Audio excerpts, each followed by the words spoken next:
Hey, everybody. Welcome, welcome, welcome. I am so glad to be here with all of you tonight. It should be a great late night conversation. I'm here in my lovely Brooklyn apartment. It is Saturday night, 9 p.m. Eastern Standard Time. Hit the like button, hit the subscribe button, hit the notifications bell, and away we go. Spoken of the American century.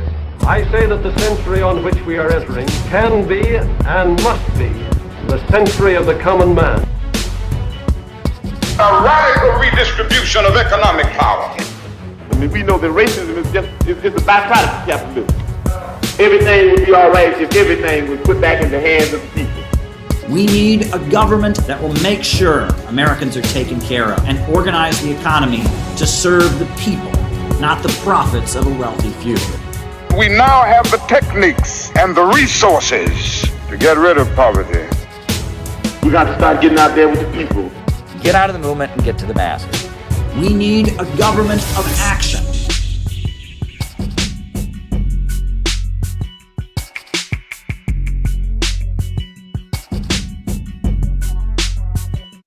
Welcome, welcome, welcome, everybody.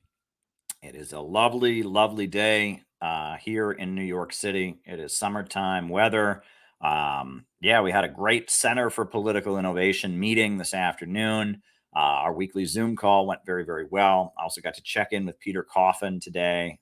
We're going to do a stream later this week with Doug Lane, who's kind of a Marxist intellectual. He was the owner of a Marxist publishing company for a while, and that should be good.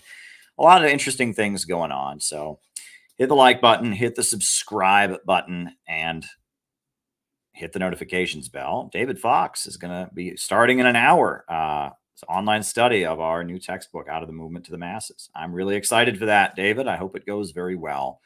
But folks, we're going to have yet another great late night conversation. For those of you who may not be familiar with the way these streams tend to work, first, I give opening remarks, whatever it is I'm talking about.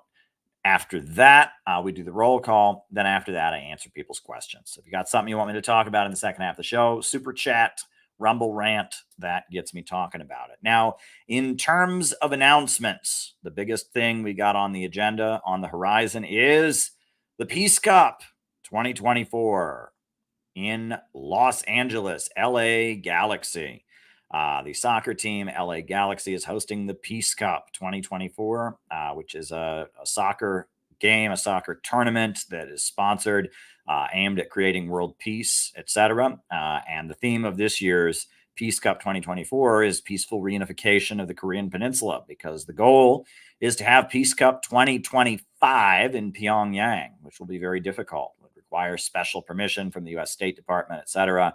But these folks, I was just out in LA last weekend, and these folks believe they can do it. They think they can do it. So I may be heading out to LA once again, not confirmed, but I was there last weekend. I met with the Peace Cup team. We had a great event about unifying North and South Korea, and I'm optimistic about it. So I just want to let everyone know, if you're in the LA area, come to the Peace Cup, the Los Angeles Peace Cup 2024. It's going to be a lot of fun. It's going to be a professional soccer team there. It's going to be people who are going to be talking about North and South Korea reunifying. That's going to be very, very important. My participation, I will let you all know about once it's confirmed or whatnot. But very exciting stuff happening out there in Los Angeles. I had a great time, and just want to remind everybody about the Peace Cup 2024. Also want to remind everyone that the organization behind all the work that we do here is called the Center for Political Innovation, CPI. Emphasis on innovation, because we are pioneers paving new ground. Center for Political Innovation. New people are joining every week. We got new members coming in. And we'd love to have you as a member. So if you can sign up and become a full member of CPI, that's great. It's only $10 a month to join. We have weekly Zoom calls, which are very, very exciting.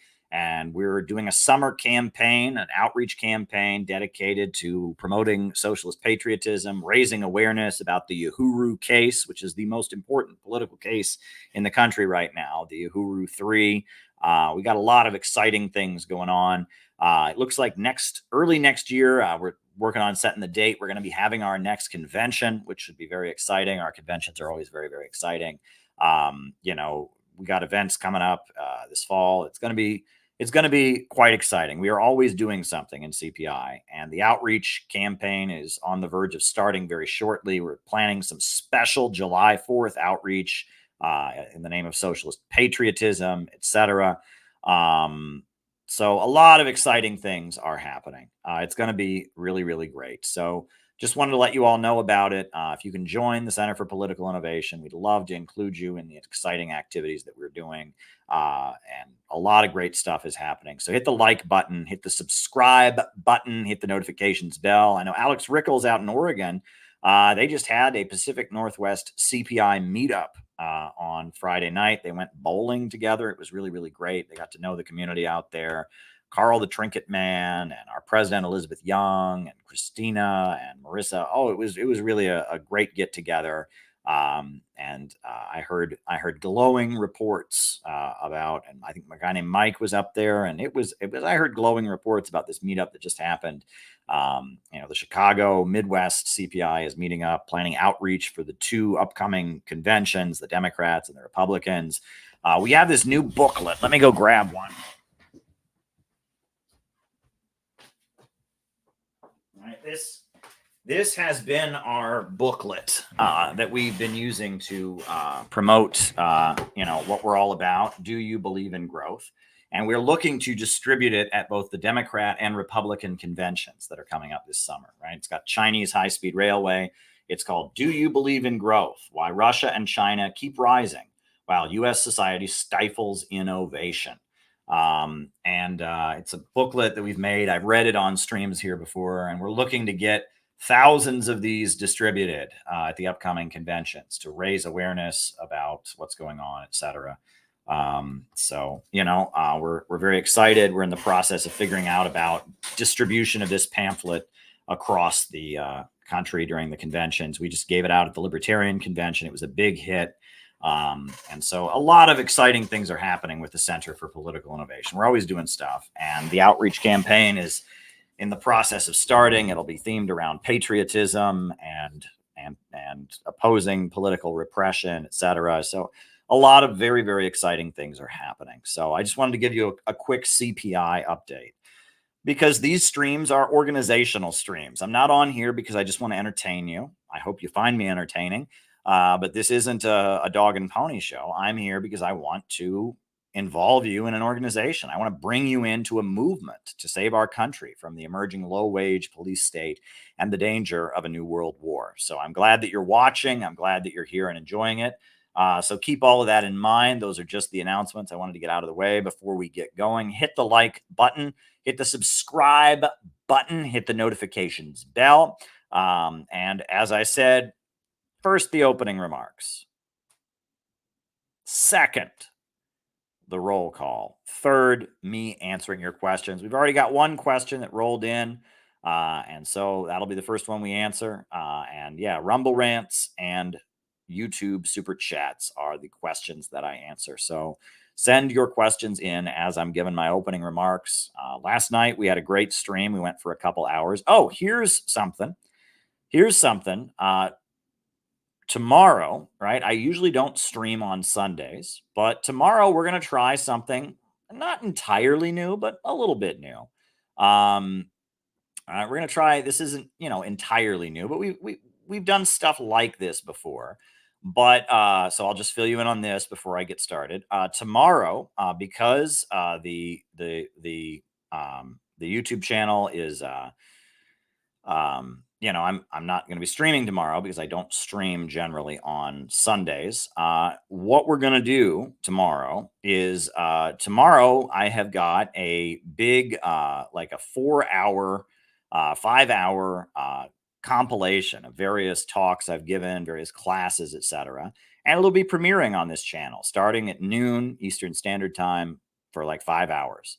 So, you know, feel free to come on in, listen to it. Please don't think I'm asking you to listen to the whole 5 hours, because if you're familiar with this channel, you've probably seen a lot of this already. However, I decided to compile it so that we could have just kind of a review, and we could just have, you know, a compilation stream here on this channel. So that's what we're doing, and that's tomorrow. It'll be called City Building Tendency Key Points, and that'll be tomorrow. So noontime, it'll start premiering. It'll be premiering throughout the day. It'll go for 5 hours. It's just many different, because a lot of people are new to this YouTube channel. You know, I've been doing this stuff a long time. I started this YouTube channel when I was in college. I started it the year Barack Obama was running for president, 2008. YouTube was very new, and I had done a debate at my college with a conservative on my campus, and I wanted to preserve the speeches from my debate, and so I started a YouTube channel way back in 2008, and here we are. So a lot has gone on over the years, and so I want people to have an opportunity to see some of what we've done over the years. And YouTube doesn't promote old material; it tends to only promote recent material. So tomorrow, we'll just have just kind of a stream of various things, that have been done over the years. It'll be fun. It'll be kind of a review. And I think I'm going to do this more often. Going to have kind of compilation streams or premieres, long compilations. I did one before I went to Russia, and I'm going to do another one because I just want to show you what this community, what this organization is about. And that's the purpose of that. So that'll be tomorrow. It'll be premiering around noontime. If you stop by and watch some of it, that would be good, because you'll enjoy it. You'll probably see stuff that you haven't seen, because I've been doing this for so long. So that'll be good. That'll be good. All righty. So hit the like button, hit the subscribe button, hit the notifications bell, opening remarks, roll call, and from there, I answer your questions. So keep the questions rolling in. So now we'll jump into it.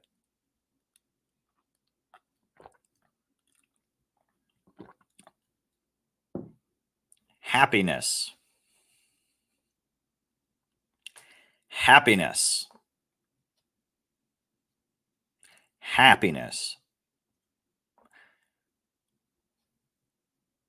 The U.S. Declaration of Independence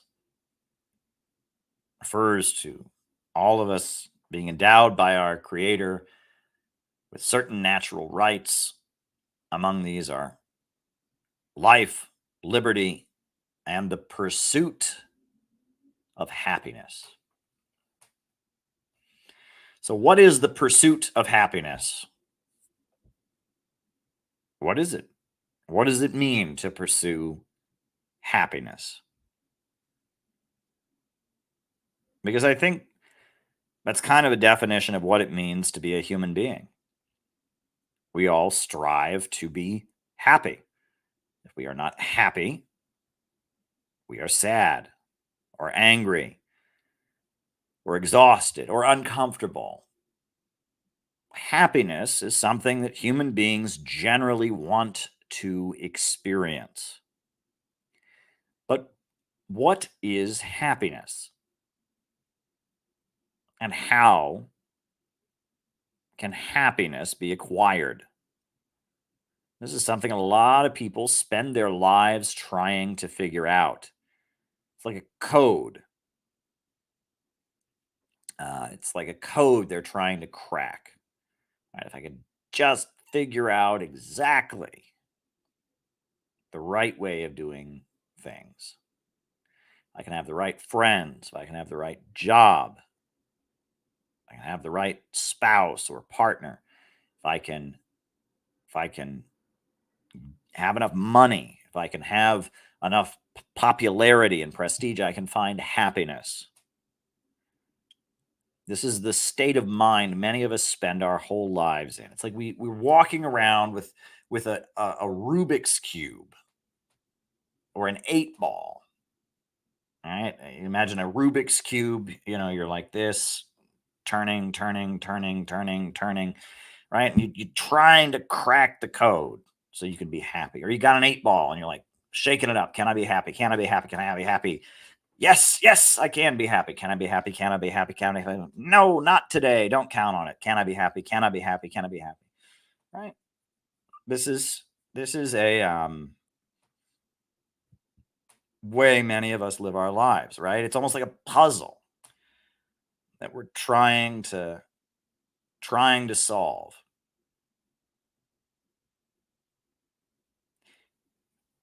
And it can be frustrating and it can be confusing.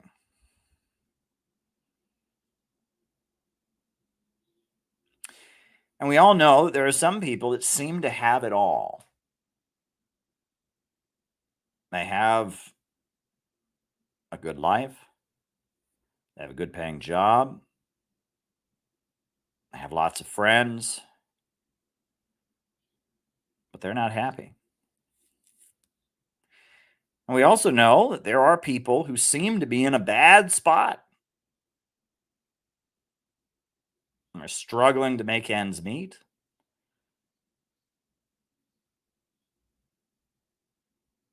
But they've managed to be happy.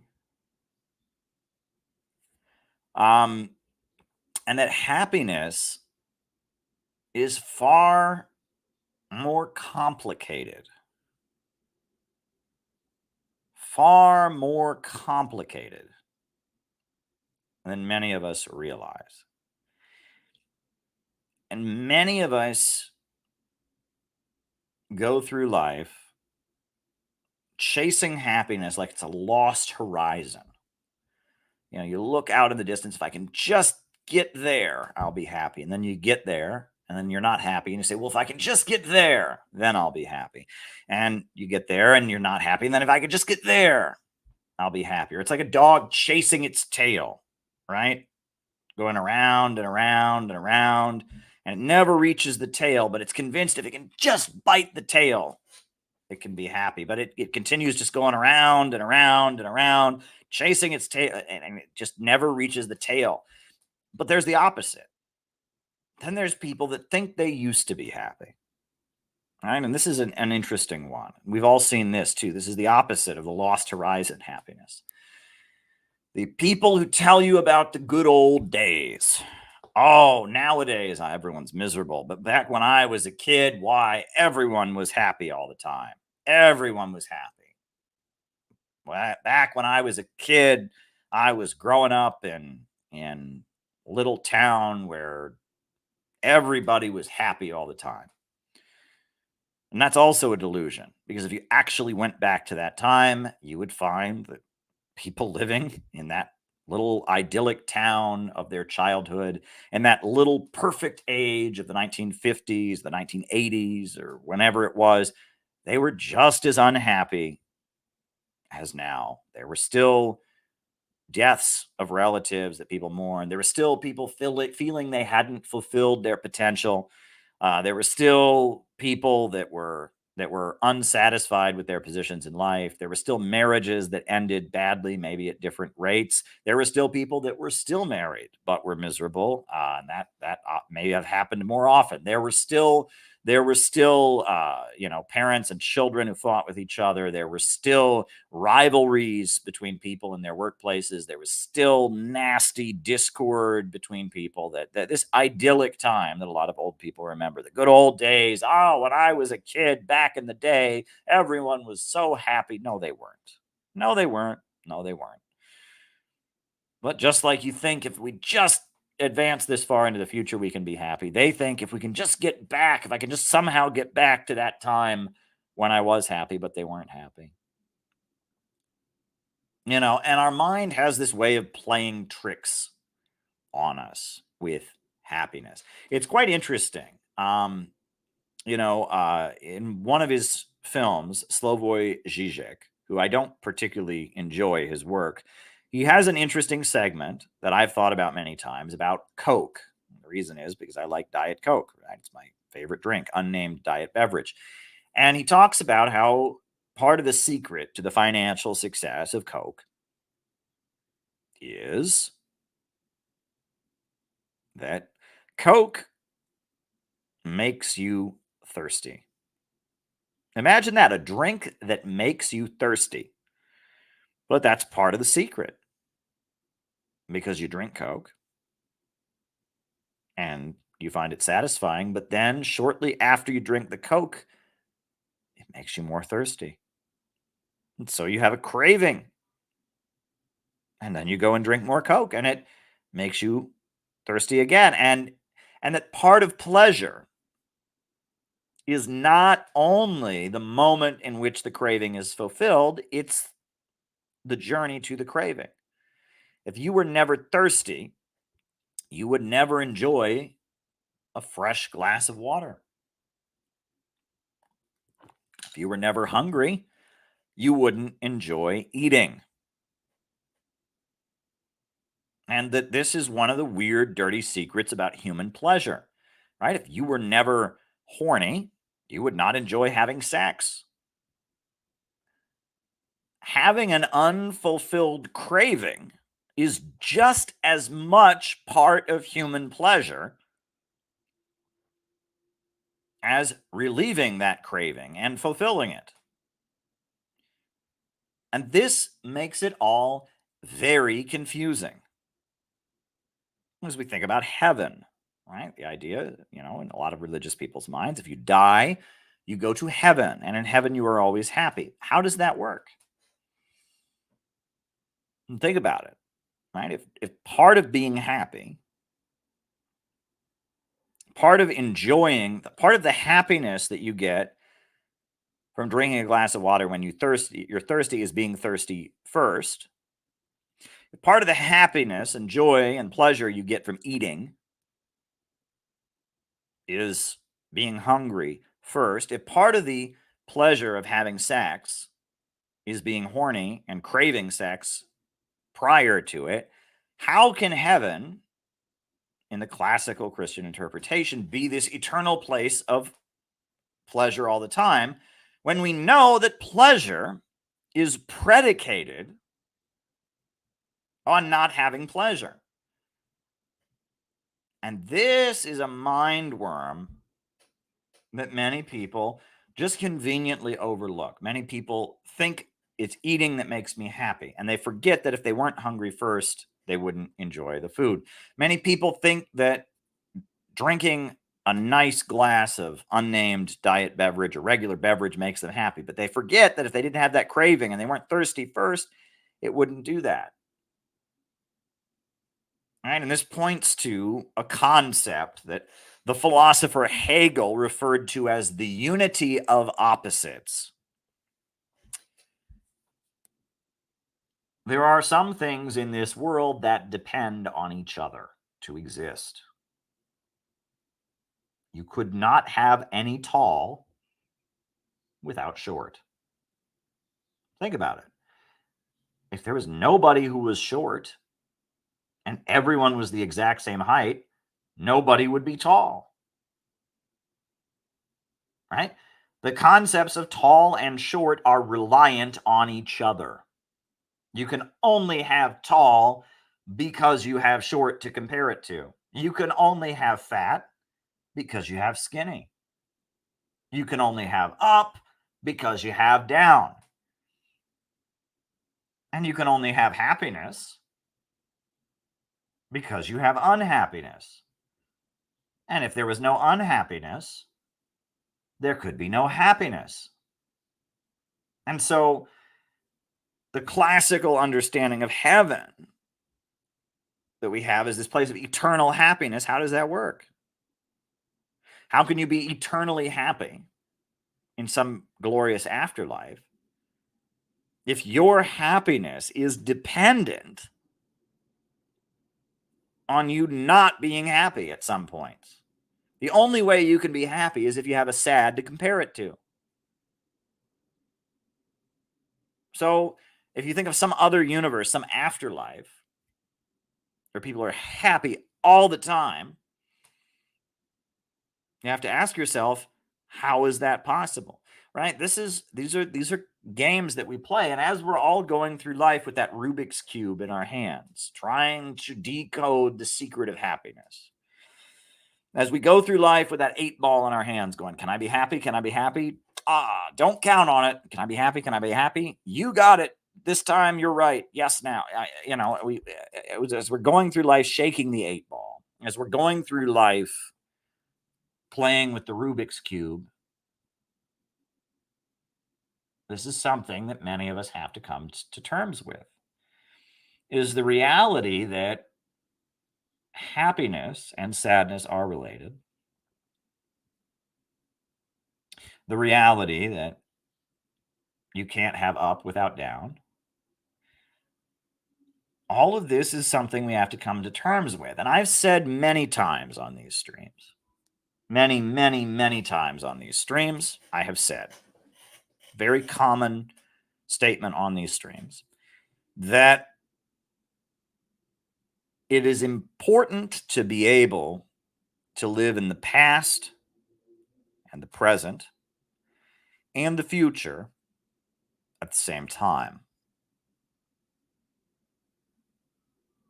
And there are some people who, when I say that, it just drives them up the wall. They say, Caleb, you cannot occupy different places in time simultaneously.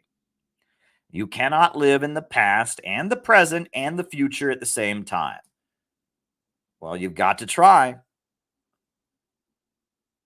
Because many people who are not happy, part of their unhappiness is they get trapped in the present. And as they are trapped in the present,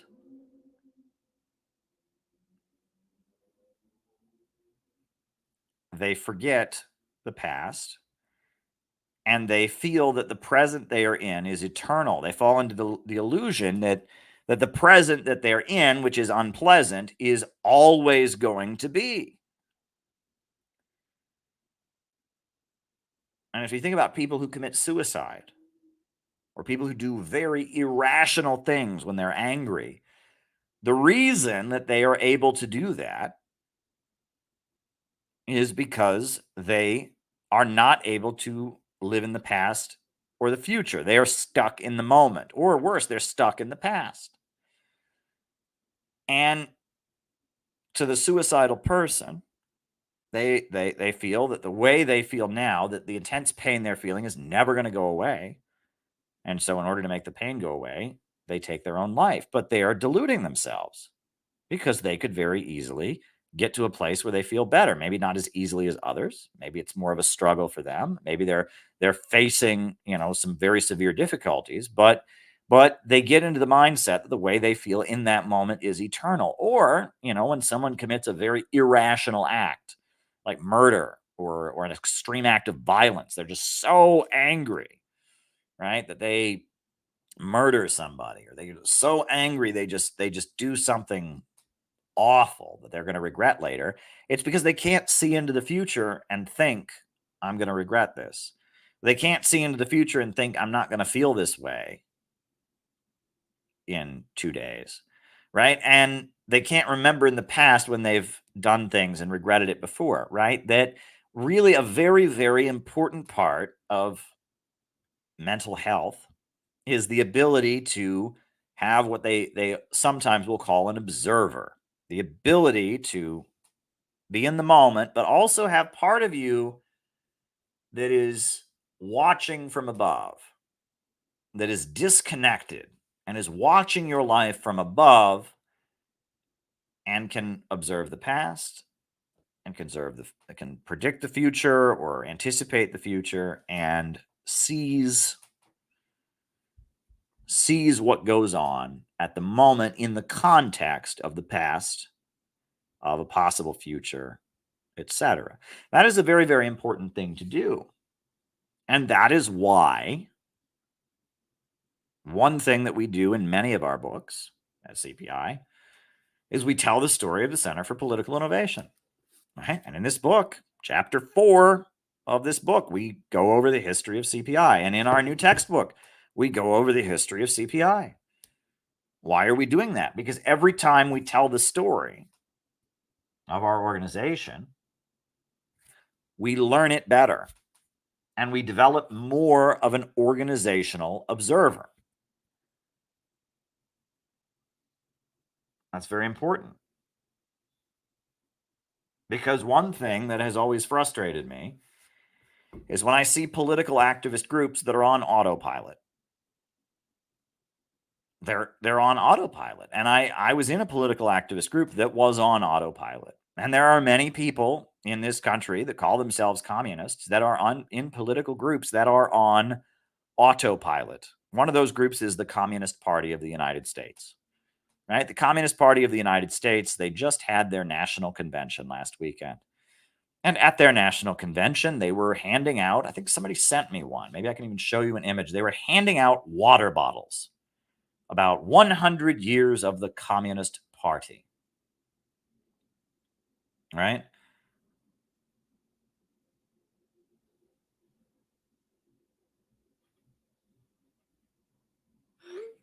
"100 years of the Communist Party." I think I'll send the image that somebody sent me. Hold on. I think it was Carl the Trinket Man sent it to me. I just have to pull it up in my phone and email it to myself and make it a slide and all of that. But I'll show you this image that was sent to me. Yes, the water bottles that they were handing out for 100 years of the Communist Party.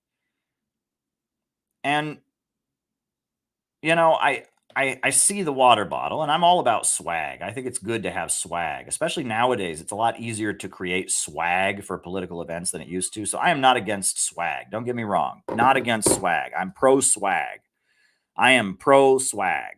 But this was sent to me. This swag from the Communist Party of the United States National Convention. I will put it on the screen. Hold on. Just got to export as PDF. Swag. All right. Here, hold on. This swag was given out at the Communist Party National Convention.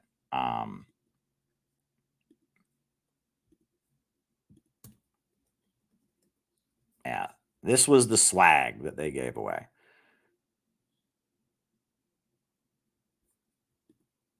And look at that. 100 years, Communist Party USA. Now you look at that. And that's nice. And it's nice that the Communist Party's been around for 100 years. It's actually quite a bit longer than 100 years at this point. I think the founding was 1919. The merger, like the convention that merged them all into one group, was 1921. So it's actually a couple years longer than 100 years. But if you look at that, how do the people looking at that swag not go, hold up? We've been around for 100 years.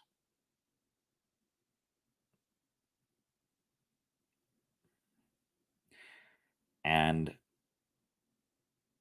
our membership numbers and our influence has not really expanded in the past few years. And in fact, all the polls right now seem to indicate that interest in Marxism and socialism and communism among young people is rising. But yet, we're not expanding as an organization. And in fact, you know, of all the communist groups in America, we are the oldest. We've been around for 100 years. We got the brand. We are the official group, but we aren't massively expanding. And there's all this interest in socialism and communism. Why are we not growing? And the fact that they could hand out these water bottles, and I'm sure there's somebody in the Communist Party who looked at that and realized, oh, there's a problem. There's a problem here. But I can guarantee you there are some other people who are not thinking that, who are thinking, all right, I'm in the Communist Party. I've been here 100 years. All right. And they're not noticing that for the past 60 years, this organization has been getting smaller and smaller and smaller and weaker and weaker and weaker. And it's like they can't look at this water bottle and think, we've got a problem. Houston, we have a problem. Right. But they have no observer. Right. And I mean, for some people, maybe they're new. Maybe they just joined a year ago. Maybe they just joined a couple months ago. So they don't get it. They don't understand. But for anyone who's been in the Communist Party for more than a year or 2 years or 3 years, they have to realize something's wrong. Something's off. If they have any observer, they have to be like, wait a second. The conditions are getting better for people being interested in what we're about, but our membership is getting smaller, and we have plenty of assets and plenty of resources, way more than any other communist group in America, but yet we are declining as an organization. Something's going to be on, right? But that requires having an observer. That requires being able to keep track of the growth and realize, oh, we're not growing. A corporation, a capitalist corporation, keeps track of its profits. And, there's the law, the general law of capitalist accumulation. As Marx explained, it's expand or die. If a capitalist enterprise is not expanding, it starts to collapse, right? So if one is in a political group and that political group is not expanding and it has no goals for expanding, it has no goals for increasing its influence, then you have to ask yourself, what is going on here? And one thing I will point out, right? One thing I will point out is that communist groups in America, a lot of them serve another purpose. I was in the Workers' World Party for many years, and the Party of Socialism and Liberation is a breakaway from the Workers' World Party. And both of those groups serve a purpose other than their stated purpose. Both of those groups exist to facilitate liberal protests.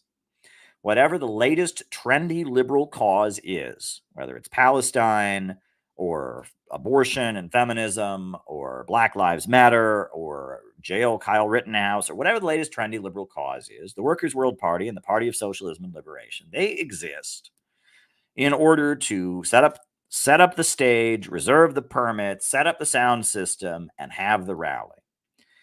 And their mindset is that by doing that, they are the vanguard. They are the leaders of the revolution, right? Because they are doing that. And their organization tells their members that we are a communist organization that seeks to establish a socialist government in the United States. But if you are involved in this group, you realize that the goal of establishing socialism in the United States is not really on the agenda. That's just kind of the ideology. The Marxist classes and all of that are just kind of something thrown out there to intellectually stimulate the membership, to motivate the membership, so they can do and perform the real purpose that the organization serves, which is facilitating liberal rallies. And if you listen to the speeches of Brian Becker or the leadership statements, right? And if you look at the internal life, they're always saying things like, oh, we ought to do more to spread the message of socialism. Oh, we ought to do more. But they don't want to do that. They're not interested in spreading the message of socialism. They're not interested in winning the bulk of the American people over to socialism, because that doesn't bring in any money. That doesn't help them pay the bills. Their job is to facilitate liberal protests, and the ideology and the stated purpose is there to motivate the members to do something else. And, the same thing could be said for the Communist Party USA, right? It's called the Communist Party USA. But what do the members of the Communist Party USA do? They go around campaigning for Democrats. That's about all they do. They go around and they petition for Democrats and they campaign for Democrats. And obviously their stated purpose is very different. And obviously they have somewhat of an internal life. They have classes on their ideology. They have discussion groups, reading groups, etc. But at the end of the day, all of that is just kind of a distraction or a form of entertainment provided to the members to motivate them to do what it is they're actually supposed to do, which is campaign for the Democrats, convince young people that are interested in communist ideas to campaign for the Democrats, try to lobby socialist countries to believe that the Democrats are their friends. That is more or less the purpose that they serve. And you can see this, right? And this is a weird aspect of communist groups in the United States, that they all do something other than this. There's a joke, an old joke I've told on these streams many, many times, but I haven't told it as much lately, now that we're going and we're building CPI and all of that. But this joke that I'm about to tell, I wrote it when I was still in the Workers' World Party, and I told it to a few people, and they died laughing because they knew it was true. They knew it was true, and they thought it was very funny. But this joke really is the basis for Out of the Movement to the Masses. And the joke goes like this. There is an old lawyer, and he has a dream. And in his dream, the voice of God tells him, "You must hire a communist to work at your law firm." He wakes up in a cold sweat. Wow, I just heard the voice of God tell me to hire a communist to work at my law firm. Oh, wow. So he goes to the office of the Communist Party of the United States, and he says, "I am willing to pay a very high wage, high salary for one of your members to come work in my office. I believe this is what God wants me to do." So a couple members of the Communist Party are employed at his office, and he thinks, this is what I need to do. So he takes the two young Communist Party USA members into his office, into his law firm, and he says, "All right, I've got a bunch of papers here, old legal papers. I need you to file these papers. I need you to file them. At the end of the day, I'll come back and I'll see if you filed the papers." So he goes away, and he comes back at the end of the day, and he walks into the room, and the two Communist Party members are still sitting there, and the papers are exactly where he left them. And he says, "Guys, why didn't you file the papers?" And they look at him and they say, "Republicans still have control of Congress. And we're about to have an election, and Joe Biden might lose. We need to focus on defeating the Republicans right now. And maybe after the election this fall, and maybe if we can take back Congress, maybe then we can file the papers. But right now, we need to defeat the right wing. We need to fight the right wing. We can't file the papers." And the lawyer looks down. He says, "This is the stupidest thing I ever heard. You guys are fired. No, this isn't going to work." And he thinks, okay, I must not have gotten some real communists. I'm going to go find some real communists, and that they'll work in my law firm. So he goes down to some bookstores or whatever, and he finds some other communists, a Trotskyite and a Maoist, right? A Revolutionary Communist Party guy, a guy from Socialist Alternative, and he's like, "All right, these guys, they look really revolutionary. They'll file the papers."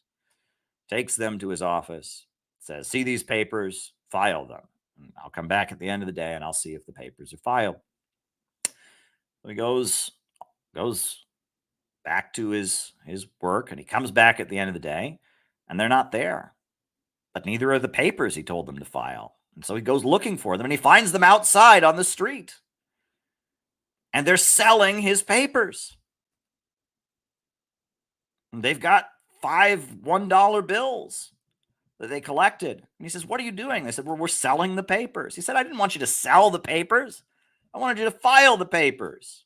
And he says, "Yeah, but we just made $5. Look at all these $1 bills. And we just got the phone number of a guy. We're going to go meet him for coffee and try to sell him some more papers." And he's like, "Oh, God." He's like, "Oh, you guys are crazy." So then he says, "All right, forget the Maoists, forget the Trotskyites. I am going to hire me somebody from Workers' World Party or Party for Socialism and Liberation. Those folks will file the papers." So he goes to the headquarters. He goes to the People's Forum in New York City. He goes to the International Action Center office, and he hires a couple of them. And he says, "These guys look serious. They'll file the papers." Takes them to his office, says, "All right, guys, see the papers, file them." And they all roll up their sleeves, and they look like they're ready for action. He's like, "All right, go file the papers." Goes away, comes back at the end of the day. The papers are all still there, not filed. But there's a leaflet sitting on the table. And he's like, "Oh, shit. Oh, no. Oh, no." He goes to the leaflet, and what is it? It's a leaflet. And it says, "Rally in Times Square to file the papers." And he's like, "Oh, please. No, no, no, no." So he goes to Times Square in the center of Manhattan. And the NYPD has created a cage, a protest cage with barricades around it. There's a huge sound system set up. And there's a huge stage set up, and there's 20 or 30 or 40, maybe even 50 or 60 people there. And they all have big signs that say, "File the papers." And they're all chanting, "File the papers, file the papers, file the papers. And then they put someone on the microphone who's transgender. And the transgender person gets up and says, the fight to file the papers is also the fight for transgender rights. And everyone goes, yay! And then they grab a Palestinian, and the Palestinian gets up there and he says, the fight to free Palestine is also the fight to file the papers. And everyone goes, yay! And they're chanting, file the papers, file the papers, file the papers. And another guy gets up there and he says, if we don't file the papers, we're going to have a communist revolution. And everyone goes, yeah, that's right. Better file the papers right now. Another person gets up and he says, well, maybe the papers aren't filed and maybe we lost this time like we lose every other time. But you know what? One of these days we're going to walk into the office and those papers are going to be filed and there'll be nothing they can do about it. Yay! And everyone applauds. Yay! File the papers. File the papers. And the lawyer is just standing there with his mouth open. And he's like, what in the world is wrong with you communists? All I needed you to do was file the papers. And not one of you, not the Communist Party, not the Maoists, not the Trotskyites, none of you could file the papers. And the guy from the Party for Socialism and Liberation and the guy from the Workers' World Party, they get this very angry look on their faces. And they say, excuse me, sir, you cannot compare us to the other groups. And he says, why can I not compare you to the other groups? And the guy says, all those other groups, they just talked about filing the papers, but we're the ones that actually did something about it.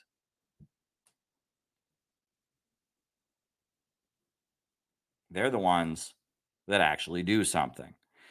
And I told that joke when I was actually in the Workers' World Party because I was realizing how absurd their movementism really was, right? That this is the problem with the communist groups in America, is none of them can file the papers. Filing the papers means going to our class and building a movement for socialism. Going to our class and explaining that the problems are rooted in the capitalist mode of production, and explaining that we need a society where the banks and factories and industries are organized to serve public good, not the profits of a wealthy few, and building a movement to carry that out.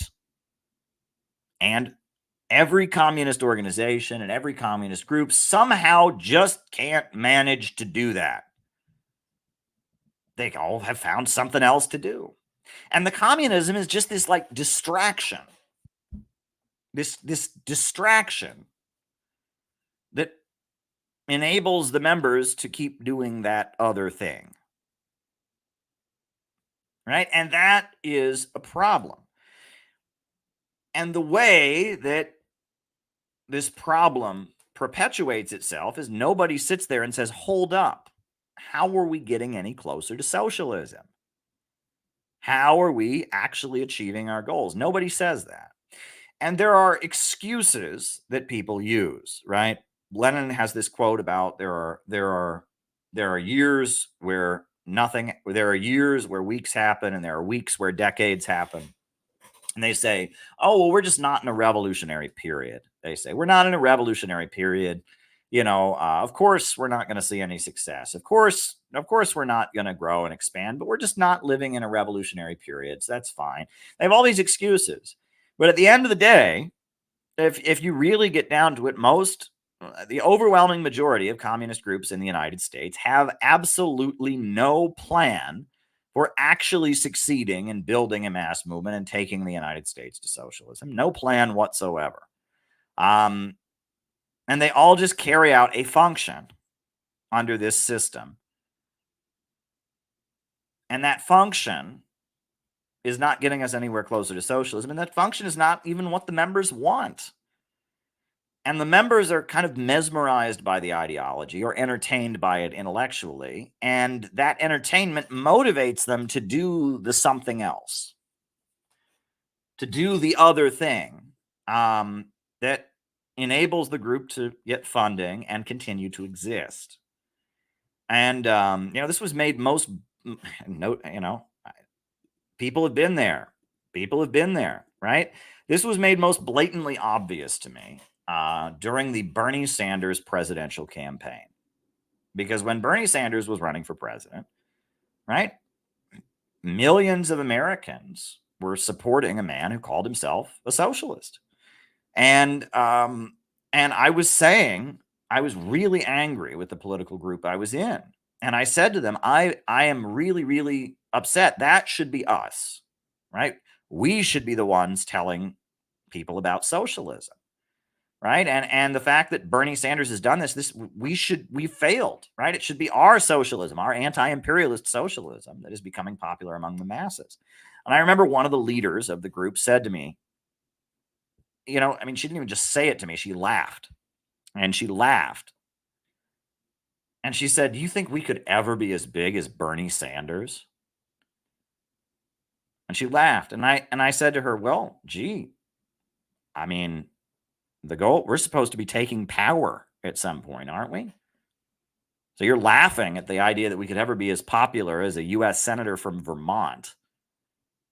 And our stated goal is to run the government of the country." And then she stopped all of a sudden. She stopped laughing. And her eyes got very big. And I don't think this person was a conscious deceiver. Right? I don't think she's a liar. Not on that issue at least. I think that she just realized what she had said. Right? The goal had been long lost. And the function was really the only thing keeping the group alive. And the notion of ever achieving the goal had been long forgotten.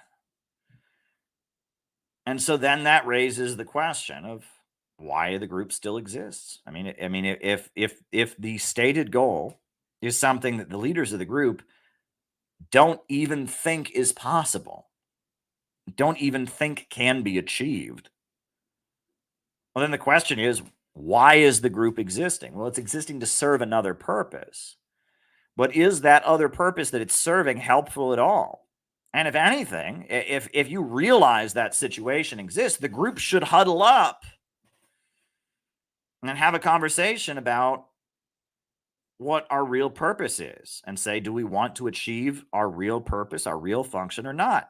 Because it seems like there's a double think. On the one hand, we're supposed to be this communist group that's eventually trying to create a socialist society. And on the other hand, we have absolutely no plan for ever doing that. And instead, we're just carrying out this other function. And we should just have an honest conversation about that. But if you don't have an observer, and if you're not capable of measuring success and failure, and you're not thinking about where you were 2 years ago, where you were 3 years ago, where you'd like to be a year from now, where you'd like to be 2 years from now, if you never have that ability to track success and failure, if you just say, oh, it's not a revolutionary period, it's just not a revolutionary period, if that's the way you're operating, then at that point, you're not going to be able to just acknowledge what's going on. You're not going to be able to just come to terms with where things are at. And this is the kind of thing that I have spent a great deal of time thinking about. And this is why Center for Political Innovation exists. I can't not think about that. This is the kinds of things that keep me up late at night. These are the kinds of things that I write huge books that are many pages in length thinking about. This is why the Center for Political Innovation exists, and it's why we're called the Center for Political Innovation. Emphasis on innovation, because if just doing the left thing was going to work, it would be working, and it ain't. And when I go to communist countries, I do not see people doing the left thing. What woke Western leftists do and what the people running North Korea and the people running Cuba and the people running Venezuela and Nicaragua do are like oil and water. They don't mix. And actually, what communists in Africa and communists in Asia, communists in the former Soviet Union, communists in South America do is a lot closer to what Donald Trump does than what the woke left does. And I'm not just talking about what they believe, I'm talking about their actual practice. Communism has always been a populist movement. It is working to advance the interests of the people. In the Communist Manifesto, Karl Marx writes, all previous political movements have been movements on behalf of minorities. But the proletarian movement is a movement on behalf of the immense majority and in the interest of the immense majority. Right? And when I go to international communist gatherings and I meet communists from South America and Central America, and I meet communists from African countries, what I'm seeing is movements of people, big movements of people who have come together to try and improve their lives with economic policies intended to create growth, intended to build hospitals, build schools, build highways, build power plants, increase wages, increase living standards, eradicate unemployment, provide access to health care, provide jobs. And that is generally what communists do all over the world. In fact, when the communists took power in Russia, what did Stalin do? He launched 5-year economic plans, and he mobilized the population to go out and build and construct, and they turned that country into an industrial power that was big enough that when the Nazis invaded, they drove the Nazis out, that they invented space travel. They got Sputnik in orbit. They got Yuri Gagarin into outer space. The Chinese Communist Party, again, they built a mass movement, seized control of the country, and they built it into what is today the second largest economy in the world. And communist governments are focused on mobilizing a movement on behalf of the immense majority of the people in their country to increase living standards, to create a better life for the people of their country, and to increase happiness.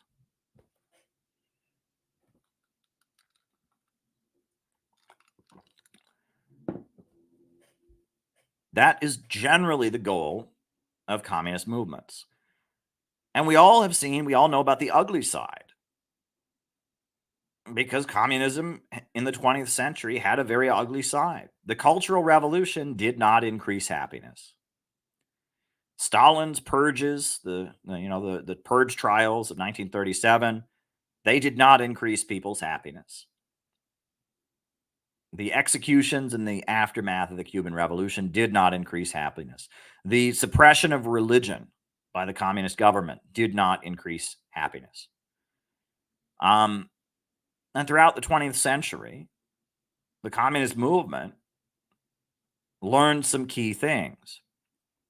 And the key things that it learned, number one, is that you cannot build an egalitarian society in poverty.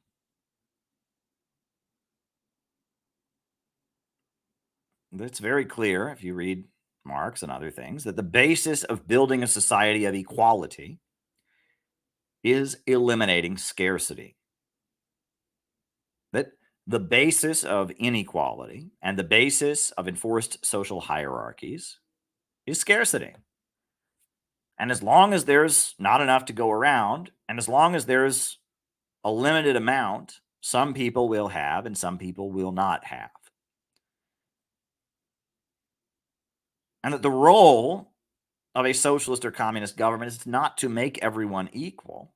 It is rather to overcome the irrationality of the capitalist mode of production and organize the economy with 5-year economic plans with central planning, with public control of the banks, public control of major industries, so that the level of abundance in society can rise, so that scarcity and poverty can be eliminated, so that we can reach that ultimate goal of a world in which there is no inequality because there's enough for everybody.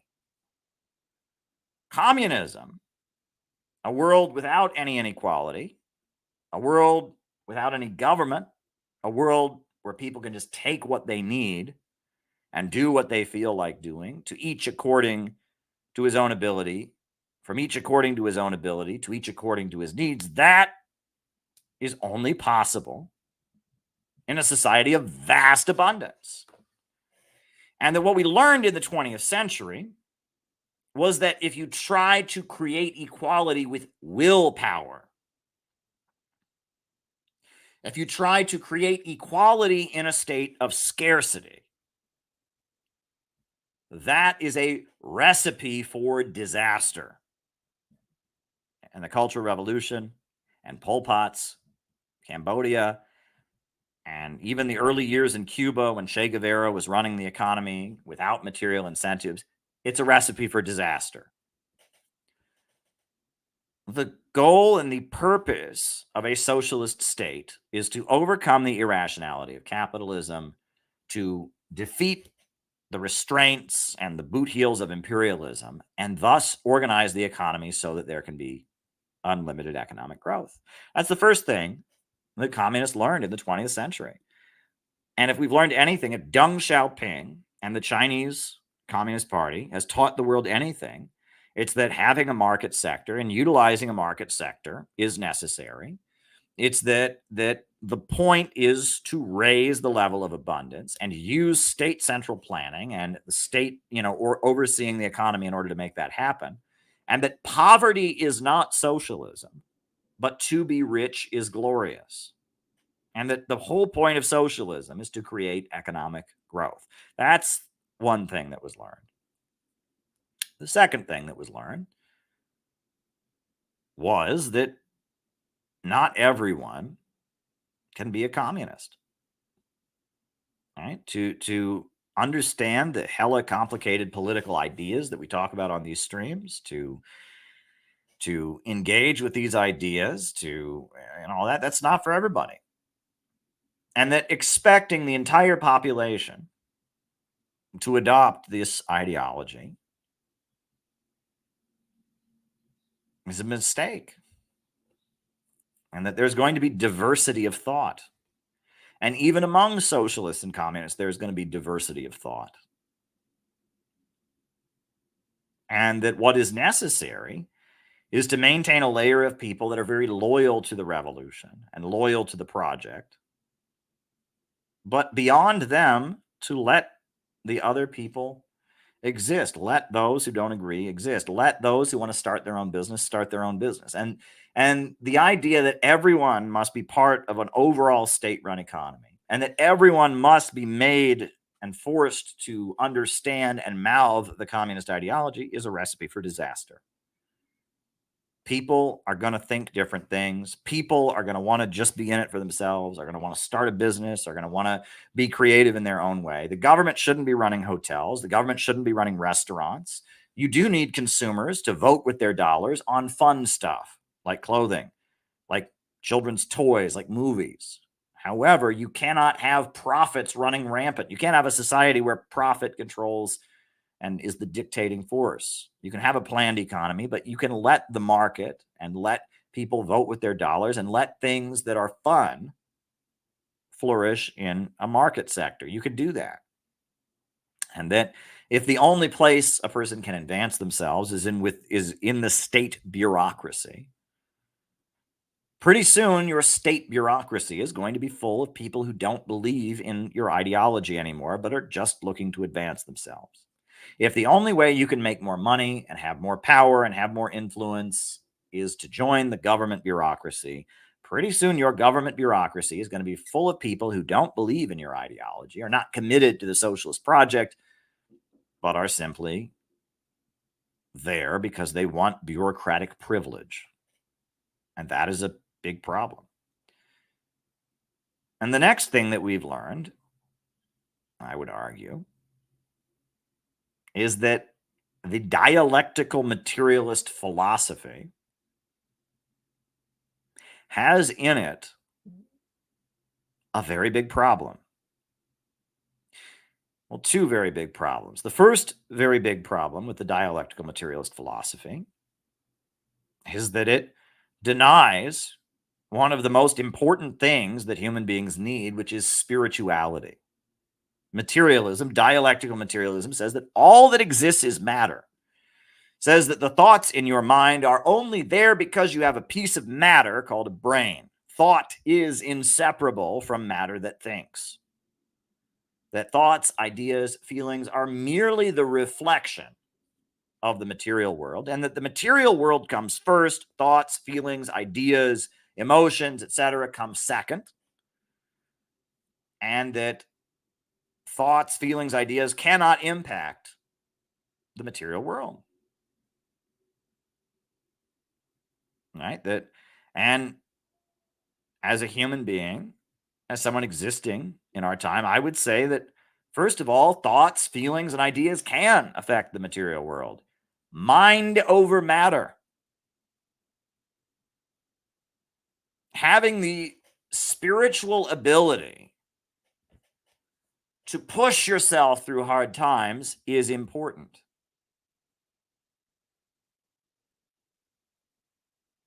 Believing in something that may not be in your economic interest and committing yourself to it is very powerful.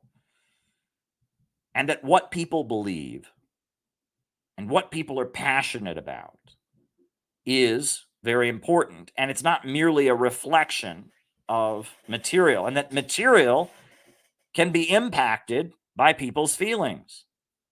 When people feel very, very passionate, they can do things that they would not normally be able to do. They can summon strength they wouldn't normally have. And if people don't care, they might be physically able to do something, but they may not have the willpower to do it. And we all can see this in real life. Right? We can all see this.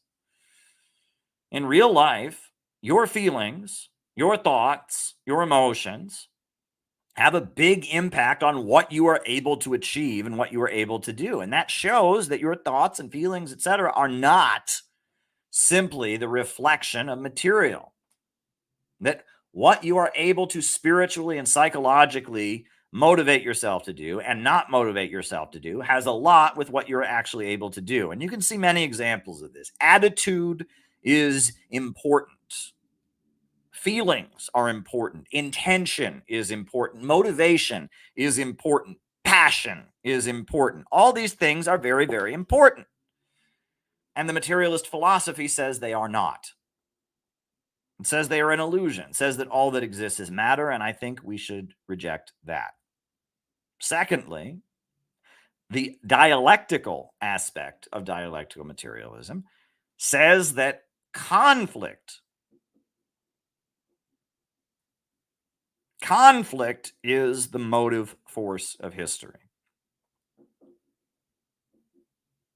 Says that the way history moves forward is by people fighting with each other. Well, people do fight with each other, and that does move forward history, so they're kind of right. But that is not the only essence of what goes on. Fighting and clashing are not the only way on which people advance. It's one way that people advance, and it is often necessary. And that there is a process in the universe where one will divide into two. But there is also a process in the universe where two can recombine into one. And when one divides into two, but then the two recombine into one, the one that exists can be much stronger than the one that existed before. The division was necessary to resolve differences, and then the reunification can be even more potent and powerful. So the notion that dividing clashing is the only source of power is an oversimplification. It is missing a key aspect of the nature of reality, which is, yes, divisions are important, but restoration is also important. And this is something that the dialectical materialist philosophy also misses.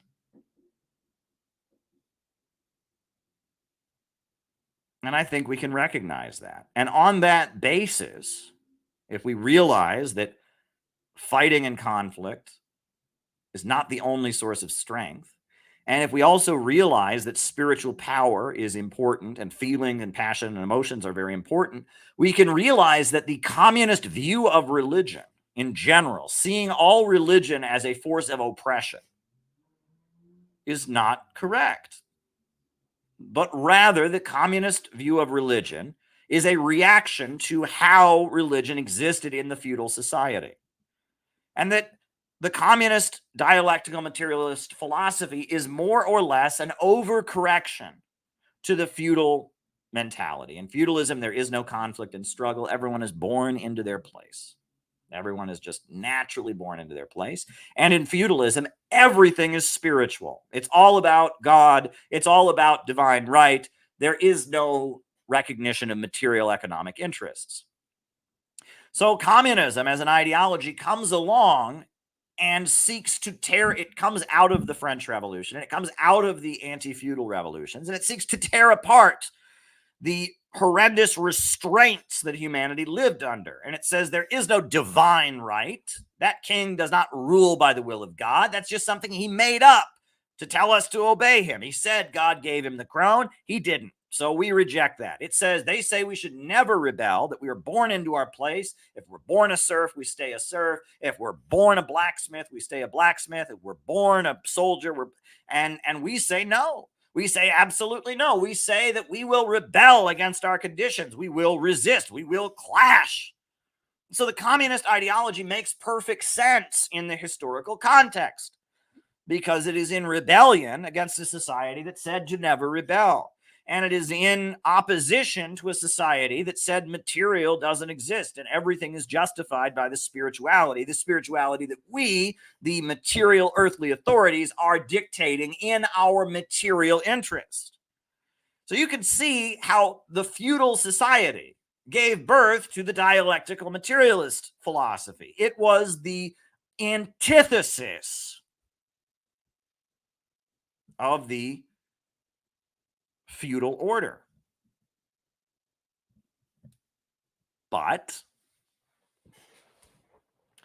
what we are seeing now, in an age where feudalism has been defeated, in an age where religion is not imposed on people in the same way, in an age where our rulers don't rule with divine right, in an age where social mobility exists, in an age where we, are much more allowed to question things and think for ourselves and challenge authority, we're seeing that now there is much more of a need for restoration, for unity.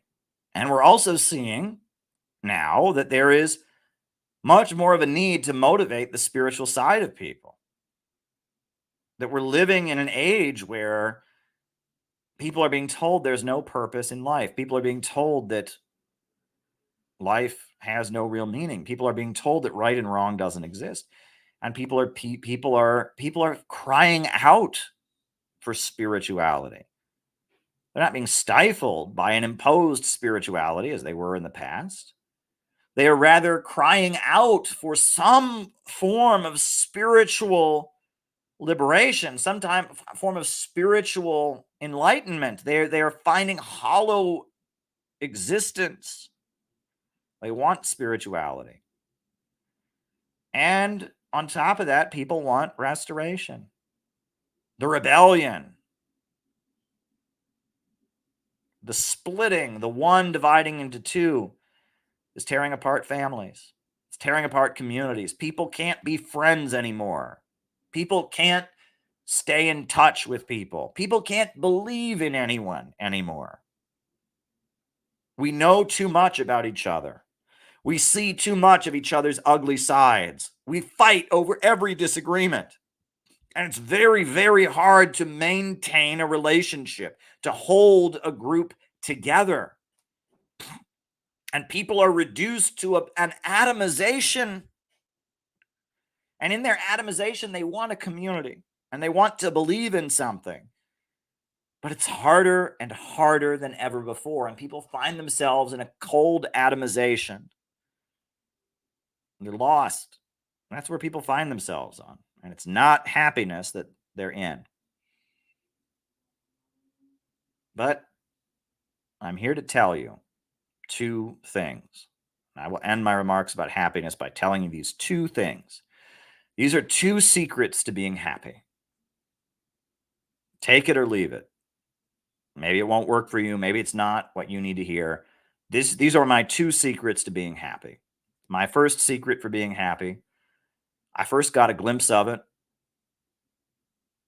when my family hosted a student from Bulgaria. When I was a young child, or not, I was an older child, not a teen. I was a preteen. My family hosted an international student who was attending a local college. We became like his host family. We showed him what American life was like. He was from Bulgaria, formerly communist country. And in my naivete, my childish ignorance, I asked him one day, does anyone in Bulgaria still believe in communism? And this guy was not a communist. He was studying in the United States, but he said yes. Yes. His grandfather still believed in communism. And I said, why does your grandfather believe in communism? Because I had heard that communism was just absolutely horrible. No one could ever believe in communism. So I said, how does your grandfather believe in communism? Well, he told the story of how his grandfather had lived through the horror of the Second World War. And after the Second World War, the communists had gathered all of the young men in the country and put them to work paving the roads of Bulgaria. And they were mobilized to go from village to village, from city to city, throughout the countryside, throughout the mountains, paving roads. And it was hard work. But it was the greatest time in his grandfather's life.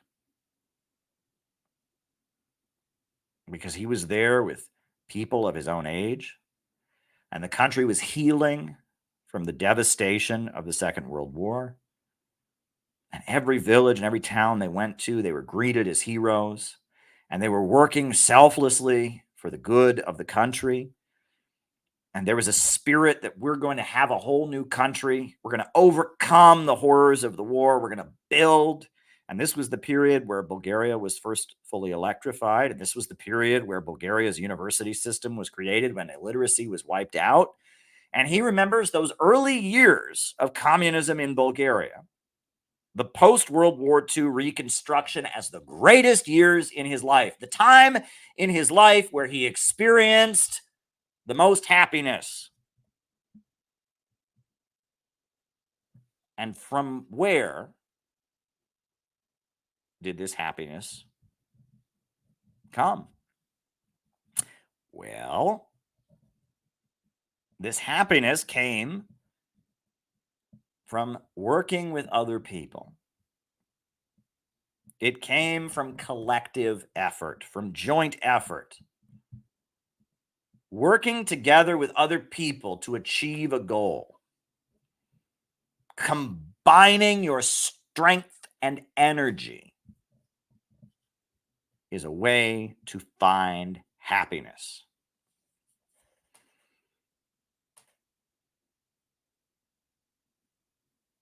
And I have seen this in many different areas of life. But when 2 people, or 10 people, or 12 people, or 100 people are working together, and the goal that they seek to achieve is on the horizon, and they're all one-upping each other, in exerting strength, and they're bouncing ideas off of each other's heads, and they're learning from each other. And when somebody falls down, the group lifts them up. And when somebody makes a mistake, the group learns from the mistake and they improve. And everyone is trying to create a better energy atmosphere. And the goal is very, very nearby, or it's visible, it's achievable, it's not unachievable. And the group is sacrificing together and aiming to achieve that goal. That is a way to find happiness in that state of being, when people are collectively joining together and marching forward for achieving the goal. When people see the goal on the horizon and they believe that they can reach it, and they're not competing with each other, they're rather trying to embolden and empower everyone in the group to achieve that goal. That is a state of happiness. That is a state of happiness. Why do old people who lived through World War II light up when they talk about World War II? World War II was a disaster. Millions of people died. It was horrible. But yet, you talk to old people who lived through World War II, they light up. They remember the war years. Why? Because it was that feeling. They were working together. They were sacrificing. Right? That is one road to happiness. Joining an organization that is committed to achieving things, carrying out successful operations for a cause that you all believe in, that is a way you can find happiness. And you can choose to believe me or not. But I know that's true. And that's why I cannot stop organizing. People say to me, oh, Caleb, why don't you just stop organizing? I can't, because I know this happiness too well. Amid all my complaints about the different communist groups I was in, amid all of the frustrations I have, I remember the moments when we were like this, when the goal was there and we were moving at full speed ahead. And I remember that. And I know that joy. I know that happiness. And that is what I am trying to create with the Center for Political Innovation. And we have experienced it to some degree. The thrill of changing the world, the thrill of working together with other people in a shared vision or purpose of trying to change the world. That is a very potent and powerful state of happiness. And that is what we are trying to create with the Center for Political Innovation. And that is why the organization exists, because I know that our president, Elizabeth Young, feels the exact same way. This is how we know happiness can be achieved, right? And that's why we exist. We exist to carry out operations to achieve our goal. We seek to encourage each other to work hard. And that is my first advice about happiness. One step toward finding happiness is joining an organization that will put you to work, an organization that will help you to achieve things, an organization in which people share the same goal and vision and work together to carry it out. That is one step toward happiness. And here's my second piece of advice for happiness. And this is a new one.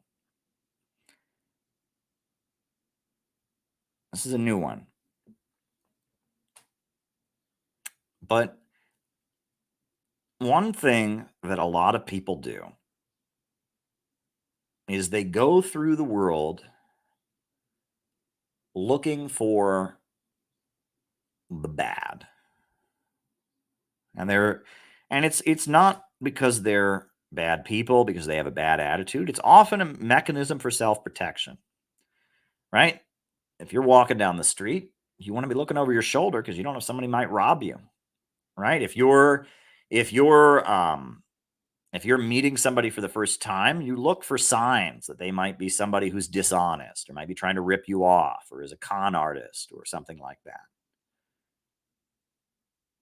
And especially if you have trauma, if you were abused growing up, if you were a victim of a violent crime, if you've had negative experiences, you can find yourself going through life constantly on guard, looking for negative things. And I don't blame you for that. And it's not your fault. It's necessary to acknowledge to yourself about why and forgive yourself for that. It's not because you're bad. It's not because you're stupid. It's a natural response to what you've been through. But while we can sympathize with ourselves and sympathize with others who do this, and this is how most people nowadays are. Most people nowadays go through life looking for the bad because they want to protect themselves from the bad.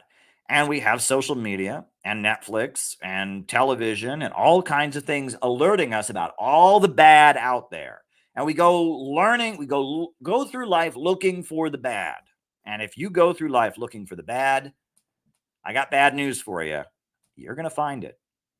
If you're a hammer, the whole world looks like a nail. And unfortunately, even though you may be in a situation where you've learned to go look for the bad, look for the hardship, look for the distrust, etc.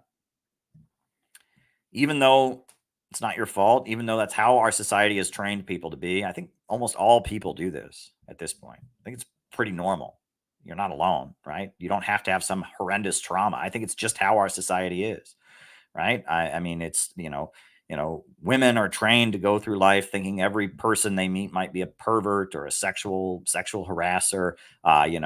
Men are trained to go through life thinking that every man they meet might be somebody who wants to beat them up or someone who wants to challenge them or degrade them or make them feel less, or, everything's a pecking order I think this is normal, honestly.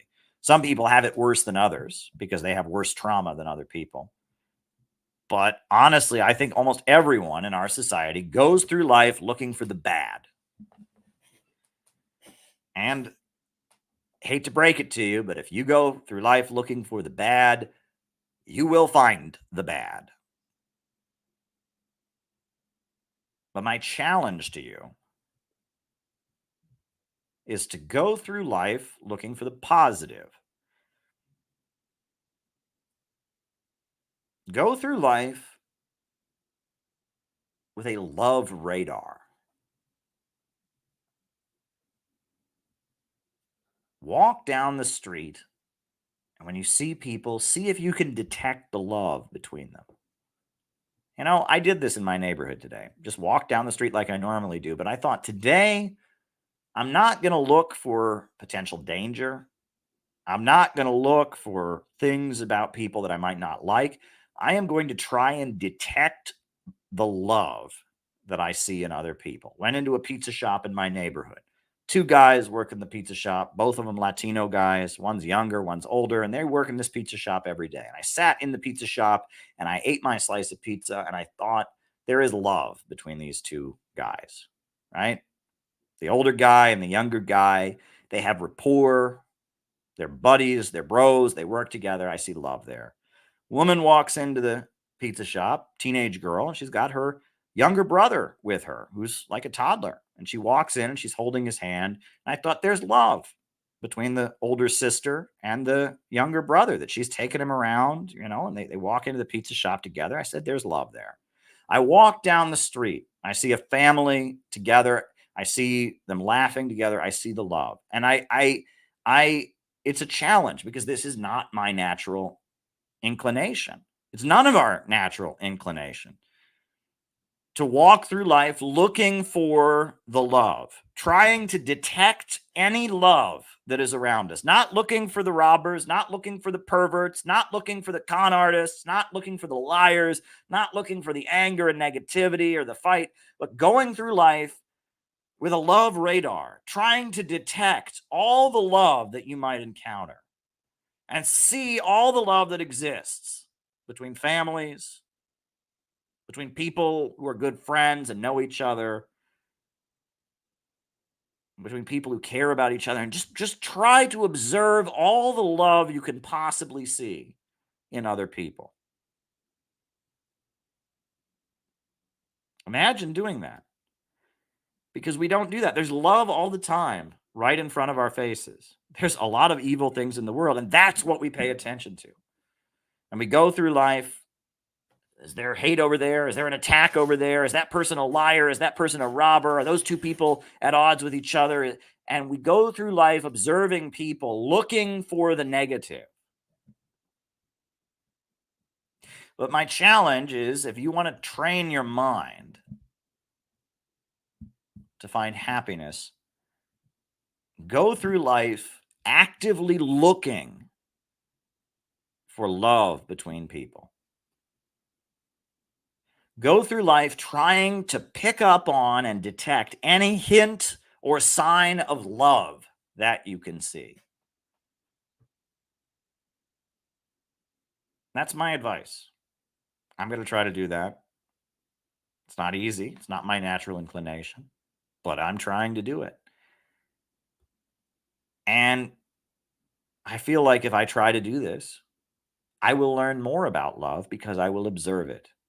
I will acknowledge its existence. I will pay attention to it, and I will learn better how to love myself and how to accept love from other people, because I will be on the lookout for love.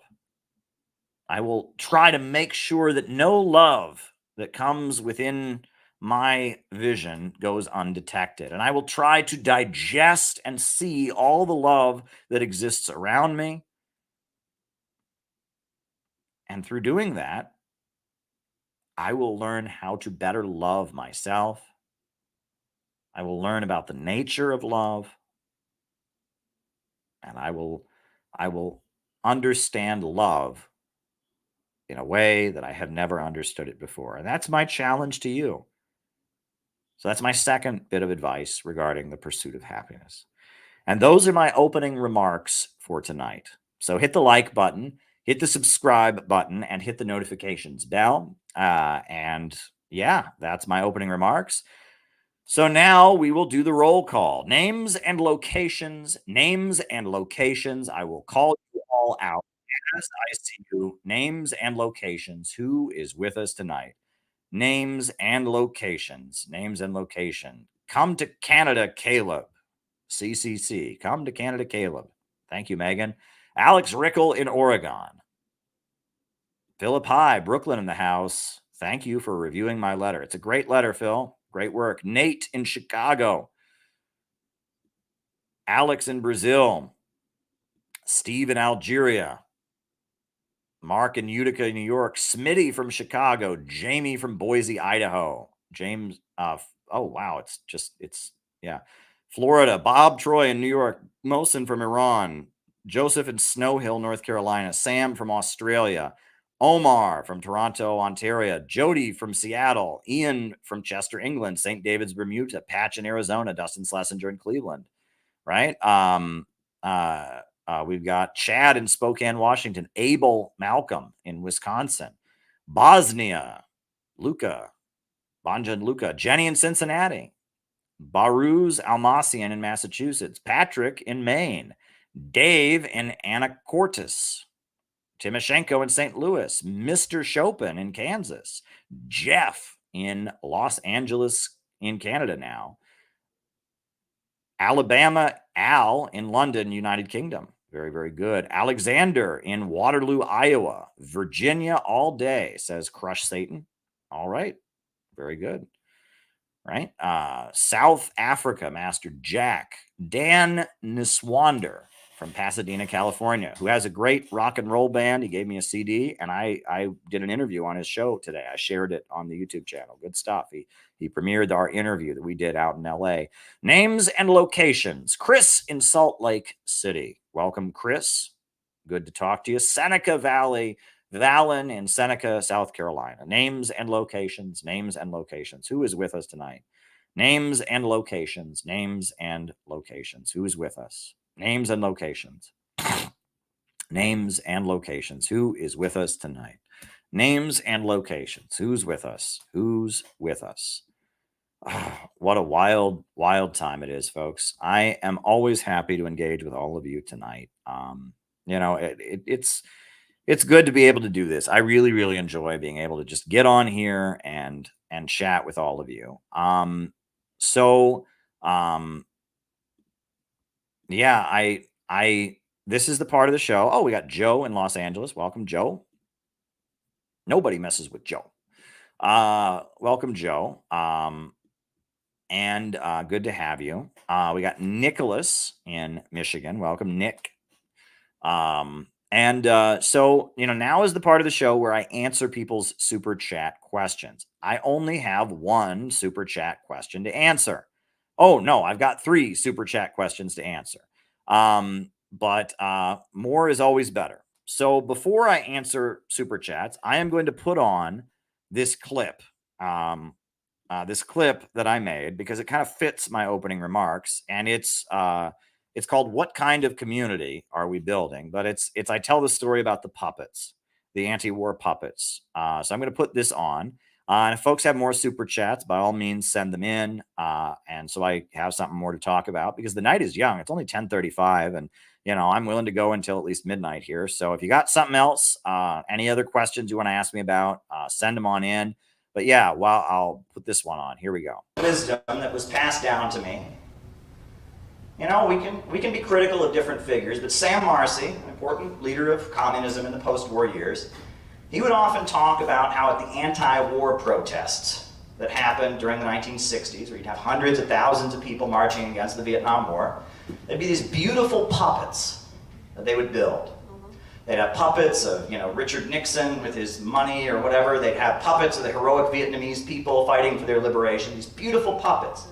That there were whole communities of people, and they weren't members of any communist group, but they were against the Vietnam War and had a general leftist, anti-imperialist view. And they made it their mission that when there was a big anti-war rally, they would come together and they would make these beautiful works of art as their contribution to opposing the war in Vietnam. And there were whole communities that built these puppets. It was their project, their way of being creative, of building community and coming together.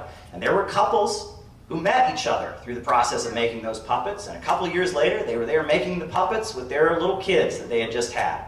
And there were whole communities of people, and they made it their mission. This is something that we can do. Imperialism is the enemy of humanity. The Vietnam War is horrible. And this is something we can do. We have a 9-to-5 job, we have a regular life, but this is something that we can do. And we can do it together, and we can bond, and that's beautiful. And what Sam Marcy would tell his followers is that community that built those puppets, that's 1,000 times more valuable than some kid who thinks he's Lenin. Do you know what I'm saying? Yeah. A community like that has longevity. People are doing that their whole life, and they're taking on a contribution. And that if you've been doing this as long as I have, which is, not that long, relatively speaking, but you realize that there are some people who come around and they see that they don't get the immediate result that they want. They see that they don't, they don't fulfill their dictator fantasy that they have. They see that they see that this isn't exactly the way they want to resolve their parental issues or whatever. And then they go away after a year. They go away after a year. For a year, they know more than everybody. No one knows anything better. They can debate everybody, but they're gone. But those people who came together to build the puppets and build community around it and learn to work together, they keep going. And generation after generation, year after year, they build those puppets. And that is what we need to build with the Center for Political Innovation. We need a network of people who are committed to opposing imperialism, who learn to trust each other and rely on each other and carry out operations, build some beautiful puppets, some beautiful artwork, put on beautiful conferences, and keep this movement alive. That is what we need to build. We need a network of people who love each other and trust each other and can work together and can serve the purpose of representing the anti-imperialist movement in America. That is what we need, and that is what I want us to build with the Center for Political Innovation. Yeah, that kind of summarizes what it is that I'm trying to do. right? Because again, if I was just on social media trying to make a show, I would make a show, but I'm here trying to build an organization. We are trying our hardest to build a community of people. I am going to edit some of the talent show that we did at our retreat recently in Vermont, where you'll get to see Phil singing "God Bless the USA" with two of his friends, and you'll get to see different people. And this is what we need to build. This is what we need to build. So on that note, folks, I've seen it. There's a couple more super chats, which is good. So why don't I start answering people's super chat questions? More super chats are appreciated. Keep me talking, but I see a good number of them. So I think tonight, since there's not as many, we might do the scroll up thing. Even though I don't know why StreamYard is being obnoxious and not letting me just pull them all up at once, but that's not the situation we're in. So we'll put them on the screen. All right. Love the title. Can you talk about the concept of demons and the German cultural zeitgeist that Marx came from and how this differs from the English language culture? That's interesting. Now, I'm sure this probably is referring to the recent Jordan Peterson video about was Karl Marx a Satanist that I reacted to. And it's weird because usually when I do reactions to Jordan Peterson or something like that, the videos tend to get a lot of views, but for some reason that one didn't do as well. But who knows what's going on? YouTube is always a a game, right? You never really know with YouTube. So, who knows? But yeah, I mean, it's pretty clear that it's not just in Germany, but in the general cultural zeitgeist, right? A lot of our English language is spiritual. For example, the phrase goodbye. Why do we say goodbye? Well, it actually comes from Old English. It was God be with you. Right? When you were saying giving someone a departing salutation, you would say, God be with you. And they would say it very fast in Old English, and it just came, goodbye. Goodbye. And in Russian, if I'm not mistaken, "do svidaniya" has roughly the same root. I don't know exactly what it is, but my understanding is the Russian goodbye is also rooted in that, right? And that holiday, for example, is holy day, right? And it just became one word, right? But it used to be that the only holidays were religious holidays, and it was holy day, right? And so, we have holidays, which are holy days, right? And this is just because in feudalism, when the English language was being created, the state and the church were the same entity. And so everything was framed that way. And so, it is a very common thing. I've heard this when I was growing up. If somebody is having a rough time, someone is really struggling with some emotional difficulties or some worries, you say they're wrestling with demons. Now, if you say that someone's wrestling with demons, do you literally mean that they are in their bedroom right now with two guys that are red with horns coming out of their thing, and they're having, they're going to the mat, they're tag teaming it with two red guys with horns and pitchforks? Of course not. They're not literally wrestling with a literal cartoon demon. When you say someone's wrestling with demons, you're saying that they are emotionally struggling, right? It's kind of a figure of speech. I heard that when I was growing up. Maybe I just grew up in a more religious area, but that's what people say. So, John is wrestling with some demons. John's not doing well today. He's wrestling with demons. Does that mean that John is in his bedroom and two satanic angels, they both have their uniforms on and those like head things, like those padded helmets, and they're like, trying to pin each other down? Of course not. Right? It's a figure of speech. And I think that is what Jordan Peterson and Paul Kanger were kind of missing. Right? It's Hulk Hogan, right? Exactly. But I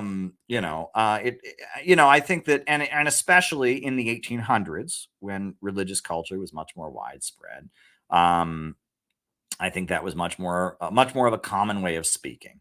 And I mean, I've noticed that even like I grew up in Ohio, right? And I would use religious phrases when I came to New York, even though I was an atheist. I would say, they tell us the United States is a land of milk and honey. And people would cringe when they heard that because they know that's a religious phrase, and people don't talk that way in New York City. So, it just, part of it is the culture. And as our culture becomes less and less religious, people use phrases like that less often. But there you go. But yeah, I think that's kind of what Paul Kanger and all of them were kind of missing, is that, that's, people use, and in the Middle East, people use such phrases. One thing I thought was interesting is if there's a leader, this is very interesting. I didn't realize this, but if there's a leader who's really, really bad, he's like a brutal authoritarian leader, he's a brutal tyrant. In the Western world, we say that person is worse than Hitler. Right? That's just a phrase that we use, right? So-and-so was worse than Hitler. Worse than Hitler. Hitler is the ultimate evil. And so if someone's bad, they're worse than Hitler. Well, in the Middle East, this is very interesting. They don't say worse than Hitler. They say worse than Pharaoh.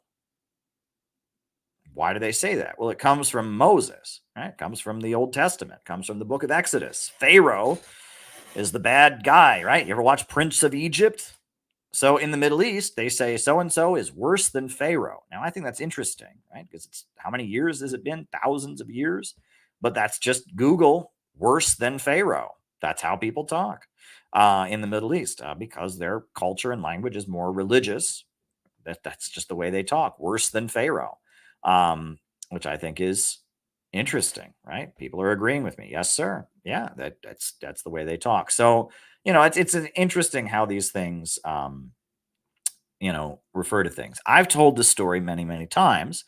When I was a kid, my grandfather was a guy from Missouri, was from a small town in Missouri, from southern Missouri, down by the border, down by Arkansas. Yes, I know that Pharaoh was a title. It's the name of the king of Egypt. Yes, I know that. And it was down by the border by Arkansas, Ozark Mountains. That's where my grandfather was from. And I remember one time I was at my grandfather's house and the screen door in his house popped out. And he said, "God damn it, I swear this house is built on top of an Indian graveyard." And I heard that phrase as a small child, and I was very scared. I'm like, oh my God, this house is built on top of an Indian graveyard? That's spooky. That's scary. I did not realize that is an old expression, right? That is an old expression. Thank you, Christina. I'm really glad to hear that. That is an old expression that they used to think, if you see the movie Poltergeist or whatever, the ghosts of Native Americans would cause things in the house to break. But I did not know that. I was a small child. And so when my grandfather said, "This house must be built on top of an Indian graveyard," I was terrified. I was quite scared. And my parents had to explain to me, no, it doesn't literally mean this. It's an expression when things in your house are breaking. It's like this house is cursed, etc. I remember that. And that's an old superstition, right? There's a lot of things that we say. There's a lot of things that we say that that refer to outdated superstitions. So yeah, I guess I hope that's helpful. I hope that is helpful. Anyway, I'm going to do the scroll up thing for the next super chat. Scrolling up, scrolling up, scrolling up, scrolling up. All right. And we already did that one. Now, this is a good one. This is a good question from Alex Olivier, right? Because the answer is no, but the answer is a soft no. Let me just put it that way. The answer is a soft no. So when we talk about social conservatism, what is social conservatism? Social conservatism is upholding traditional gender roles. Social conservatism is, being religious.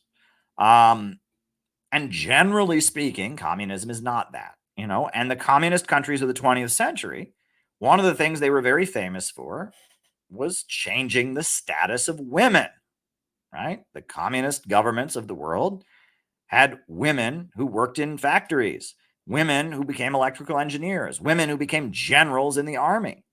And the communist governments made a really big point of celebrating that. In fact, one thing I've noticed, no matter where you go, communist governments love women with guns. It's like a fetish of communists. No matter where you go in the world, you find communists, you're going to find pictures of women with guns. In China, they have 2 operas about women with guns. They have the Red Detachment of Women and the White-Haired Girl. And these are 2 communist operas about women with guns. I'm going to put one, on the screen, right? They have a whole opera that's just women dancing around with guns for 2 hours. The Bolsheviks, they loved women with guns, and it's just, and, even countries that aren't explicitly communist that come out of that, that tradition, of like national liberation struggles. When I went to Iran, I kid you not, I went to Iran and they had a big photo display. And what was in the photo display? They had images of Iranian women in full hijab with guns. And it's like a thing about communists. They love women with guns. But why? What is it about women with guns? Well, women with guns, it's not ladylike. Traditionally, women are not supposed to have guns. But in communist countries, women are in the military. Women are high-ranking, and women carry guns in communist countries. There's and Stalin's Russia, Mao's China were very famous for how they broke down traditional gender roles. Women worked in factories, women carried guns, women became engineers, women became doctors, women became military leaders. And that's not socially conservative. So no, and communists were all about, women can be, equal to men, and that there's some criticism of that from feminists. And I thought this was interesting. I had a professor in college, and she pointed out that one of the shortcomings of classic Marxist-Leninist thought on the woman question is that they think the liberation of women is to become men, right? They don't acknowledge that the way men are is the result of gender roles too. It's kind of like the way men are is the way all people should be. And communism means women get to be men also. And that's a common critique now that like third wave feminists and others will make of the communist women obsession. There's a pamphlet. I used to have a copy of it. You can probably find it online. It's called New Women, New China. New Women, New China. And you look at it. Yeah, here it is. New Women, New China. All right. And you look at New Women, New China, and it's just, it's 1973. It's a book the Chinese Communist Party published, and they sent it out everywhere. Here's a PDF of it, right? And it's called New Women, New China. And it is just all about how all these women who do men's jobs in China, right? All right, here it is. You can go read the PDF, right? And I mean, take a look through it, right? And it's like first page, we've got a woman, a Communist Party member at a chemical plant. We got a woman who's a coal miner. We got a woman who's got a big sledgehammer and she's part of the Iron Girls of Hunan, right? And you've got women in the military, and you got women, playing ping pong on the official Olympic ping pong team. And you got, a woman giving a speech, and you got a woman who's a doctor. And, it's just, it's various stories of women in China and how they now can do jobs that men used to only do. And that's what the communist revolution has done. It has given them the ability to become men. Well, that is not social conservatism, right? And, that is, that is not social conservatism, right? That is generally considered at the time, especially in the 1920s and 30s, when communism was doing all of this, that was considered to be very, very radical and left wing. So that's not socially conservative. But the communist governments are socially conservative compared to the West now. They were not socially conservative for their time. right? They are socially conservative only when you compare them to Western societies now. Cuba is the only communist government in the world that has gay marriage, right? They are the only one. There is not a single other communist government in the world that has gay marriage. So I guess in that sense, they're more socially conservative, right? I mean, it's just social liberalism in the West has really been ratcheted up in the last decade, and the communist governments don't like it. But that doesn't make them socially conservative. And on paper, at least, the communist ideology is very socially left-wing, but it's socially left-wing for the 1920s and 30s. So there you go. Shanghai today is modeled on the Maoist pattern, sober, hard-working, and moral. In the new China, the emphasis on work and duty to the state means there's little time for private life. Sex before marriage is frowned on by the party. So too are early marriages, and couples are urged to restrict their families to 2 children. It's all part of the incredible Maoist revolution which has transformed Chinese life. A revolution celebrated in one of Shanghai's few diversions, the state-run theater.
So there you go.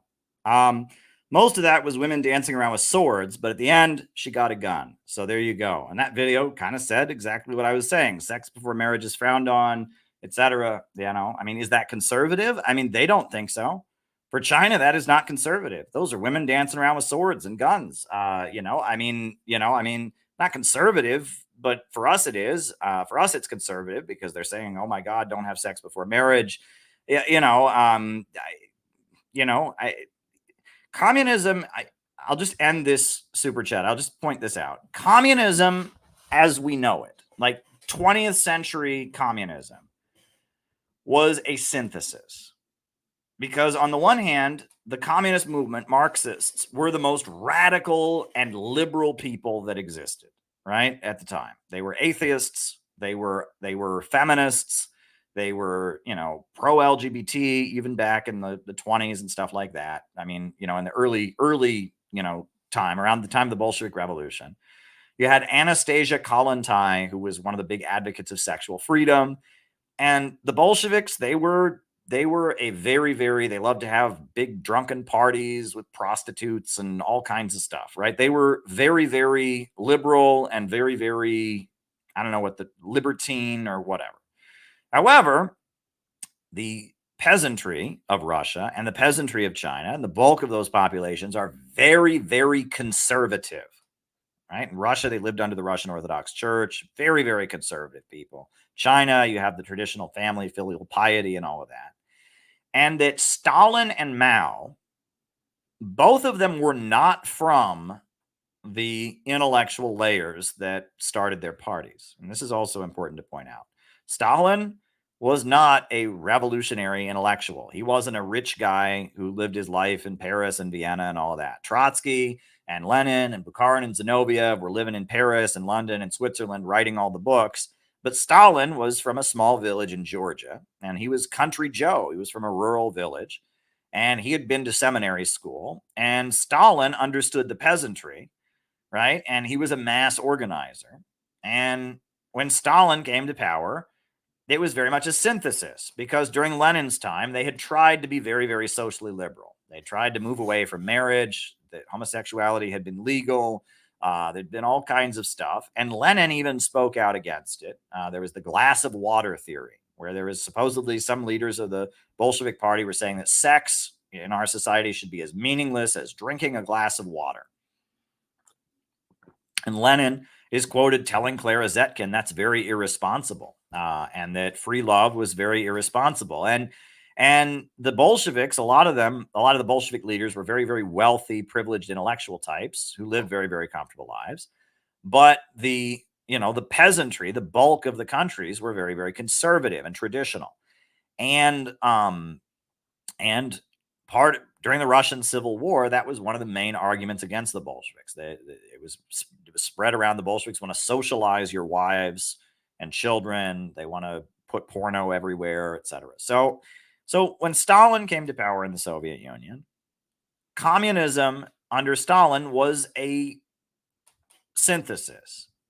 It was, on the one hand, women got education, worked alongside men, etc. But Stalin outlawed abortion because he said they needed to populate the country. Stalin also outlawed homosexuality for the same reason. They said they needed to populate the country. And under Stalin's leadership, they promoted what they called the Soviet family, which was a mom and a dad, and they're both working in a factory. And they have 3 children, 2 children to replace them and 1 more child to increase the population. And they have at least 3 children. And in fact, Stalin gave a medal. One of the highest medals during Stalin's time was what they called Mother of the Soviet Union, which meant you had more than 10 children. You got one of the highest medals because you produced more people, and that meant more wealth. So, on the one hand, they were very socially liberal because women worked in factories with men and women got education. On the other hand, they outlawed abortion. They outlawed homosexuality. And Stalin's, the leadership of Stalin was this compromise, right? It was, you had the very traditional conservative peasantry, you had the very radical Bolsheviks, and it kind of created this synthesis. And that even the government of the Soviet Union was kind of like that, right? Stalin kind of mimicked the Tsar, right? And they talk about how Lenin was put in a tomb. And if you look at the way they put the cult of Lenin, right? It was Stalin who invented the cult of Lenin. Right. The cult of Lenin very much looked like a saint. Right. The Russian Orthodox Church, they had icons of like saints, and they put Lenin's face everywhere. And it looked like he had a halo around his head. It looked like he was this new saint, and they put his body in a mausoleum and they preserved his body, and people looked at his body. His body was like a shrine. And that the cult of Lenin that was created, Marxism, Leninism, was very much imitating the rituals of the Russian Orthodox Church. And Stalin was very much like the new czar. He was the king of the country. He was the leader of the country that everyone was trying to please. And he went around encouraging people to work hard and giving people medals and awards for working really, really hard. But it wasn't feudal economics. It was rapid industrialization. And so, and there was a level of workplace democracy and things like that. And people were heavily involved. And so it was, 20th century communism was very much a weird merger of the very conservative, semi-feudal society and the very, very radical intelligentsia, and it kind of combined it into one. And Mao's China was a similar thing. The people who started the Chinese Communist Party were intellectuals, were rich kids and intellectuals and all of that. But Mao, like Stalin, he was from a rural area. He was from a peasant family, but he was from a wealthier family. His family owned land. They were like middle peasants, right? And Mao studied at the university, And Mao built a peasant movement, recruiting peasants. But, he was giving equal rights to women. He was, so it was a weird compromise, right? And that 20th century communism is very much a weird compromise between extreme social liberalism and extreme social conservatism in order to modernize third world countries, right? That is basically what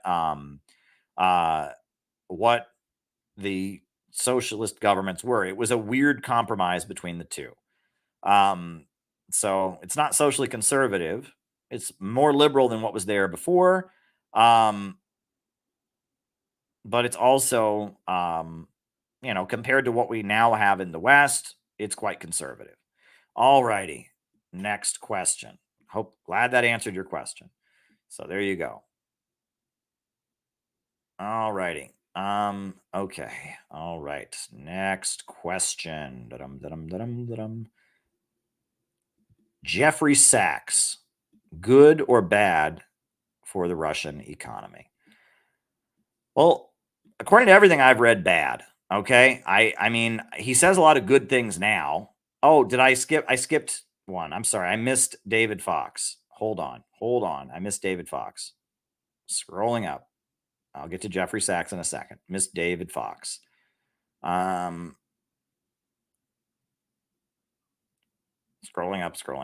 up. All right. David Fox. What do you think of Abraham Lincoln? Said more than 150 years ago, most folks are about as happy as they make up their minds to be. Well, there's an element of truth in that. Right. That you have to try to look for the good in the world. You have to try to be happy. And it's not easy to do, especially if you've got hardship, you've got trauma in your past, etc. But it's something you got to try to do. And I've said this many times, and I didn't like hearing things like this, but it's very true, right? Is that for some people, being sad or being depressed is a defense mechanism. Let me repeat that. For some people, being sad or being depressed is a defense mechanism because it protects them from risk, right? In order to be happy, you have to go out and make friends. And if you have the attitude, oh, everyone's a jerk, everyone's a liar, you're not going to make friends, right? If you have the attitude that the world is just an awful place, then you never have to get excited about anything. You never have to take the risk, right? And that being pessimistic and being hopeless is a way to protect yourself from they're afraid of the risk that comes with being happy. And so even though they think they're miserable, they're choosing to be miserable because they're more afraid of the risk that being happy requires than they are of remaining sad. And I think that's what Abraham Lincoln was referring to. Also, I will say Abraham Lincoln is a great example of a very successful person, a very happy person, a very high achieving person. The guy who wrote How to Win Friends and Influence People. He wrote a biography of Abraham Lincoln. What was his name? Dale Carnegie. Dale Carnegie wrote a biography of Abraham Lincoln showing how Abraham Lincoln kind of exhibited the life skills and the abilities and achievements many people would strive to have. Right. So he wrote a book called Lincoln the Unknown, which very much talks about how Lincoln kind of very much, embodied the good attitude, the caring about other people, the warmth, the empathy that he tried to promote in his self-help books. I think that's particularly interesting. One movie that I really would recommend. I really love this movie. We almost showed it in Vermont, but we changed our minds. We figured we needed to show something that was more explicitly communist. But we almost showed it at the Vermont retreat, I really like this movie. It is a very, very, very good movie. I've showed clips of it on these streams before. It's a very, very good movie. I will put the poster on the screen. It's made in 1940, during the Popular Front years of the Communist Party. It's called Lincoln in Illinois. And if you have a chance to watch Lincoln in Illinois, You know, it's a Hollywood movie. You know, and it's from the 40s. It's from 1940. It's kind of quirky, but it's very Rooseveltian and very socialist, I must say. It when the Communist Party was in their kind of ultra patriotic mode, right? They made this movie Lincoln in Illinois. Hollywood made it when there was a lot of communist screenwriters and stuff. And the movie, it honors John Brown, the great abolitionist, and it shows Lincoln as advocating for labor unions and as being very opposed to slavery. Lincoln in Illinois, 1940, Lincoln in Illinois is a great movie. And what comes across when you watch that movie is that, you know, and yes, Karl Marx loved Abraham Lincoln, is that Abraham Lincoln was a populist, was a mass organizer. And yes, I'm going to show this clip, even though it'll demonetize this stream, but it's fine. I'll still get the super chat revenue. I'm not going to get any ad revenue if I show this, but it's worth it. It's worth it because this is such a good clip, right? I used this clip from, from Lincoln in Illinois because it is it just like, it's a movie about Abraham Lincoln made by communists in the 1930s. Or in 1940, and it really shows how Lincoln is part of the American revolutionary tradition. So I will feel guilty if I don't show this clip. I know Warner Brothers will hit me, and I won't get ad revenue for this stream, but I don't make that much from ad revenue anyway. So I'm just going to show it because it's really important. This is Lincoln in Illinois. This is now. You heard the judge speak about our own labor condition. As an American, I cannot be proud that such conditions exist. But as an American, I can ask, would any of the striking workers in the North elect to change places with the slaves in the South? Will they not rather say the remedy is in our hands, and still as an American, I can say, thank God we live under a system by which men have the right to strike.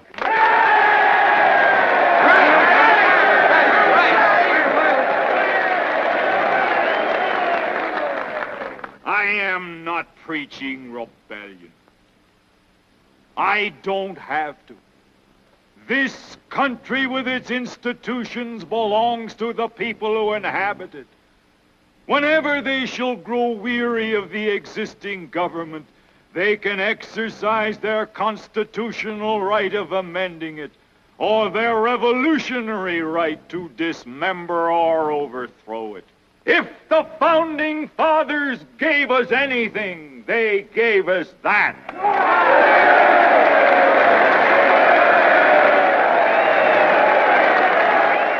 The purpose of the Dred Scott decision is to make property and nothing but property of the Negro in all states of the Union.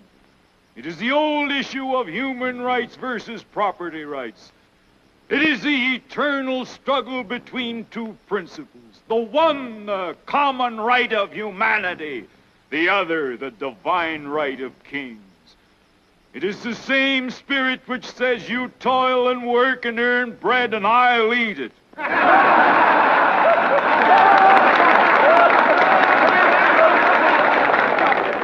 As a nation, we began by declaring all men are created equal. There was no mention of any exception to that rule in the Declaration of Independence. But we now practically read it, all men are created equal except Negroes. If we are to accept this doctrine of race or class discrimination, what is to stop us in future from decreeing all men are created equal except Negroes, foreigners, Catholics, Jews, or just poor people? That is the conclusion towards which the advocates of slavery are driving us. Let each state mind its own business, says Judge Douglas. Why stir up trouble? This is the complacent policy of indifference to evil. And that policy I cannot but hate. I hate it because of the monstrous injustice of slavery itself. I hate it because it deprives our republic of its just influence in the world, enables the enemies of free institutions everywhere to taunt us as hypocrites, causes the real friends of freedom to doubt our sincerity. And especially because it forces so many good men among ourselves into an open war with the very fundamentals of civil liberty, denying the good faith of the Declaration of Independence and insisting that there is no right principle of action but self-interest. In his final words tonight, the judge said that we can be the terror of the world. I don't think we want to be that. I think we would prefer to be the encouragement of the world, the proof that at last man is worthy to be free. But we shall provide no such encouragement unless we can establish our ability as a nation to live and grow. And we shall surely do neither if these states fail to remain united. There can be no distinction in the definition of liberty as between one section and another, one class and another, one race and another. A house divided against itself cannot stand. This government cannot endure permanently, half slave and half free. Yep.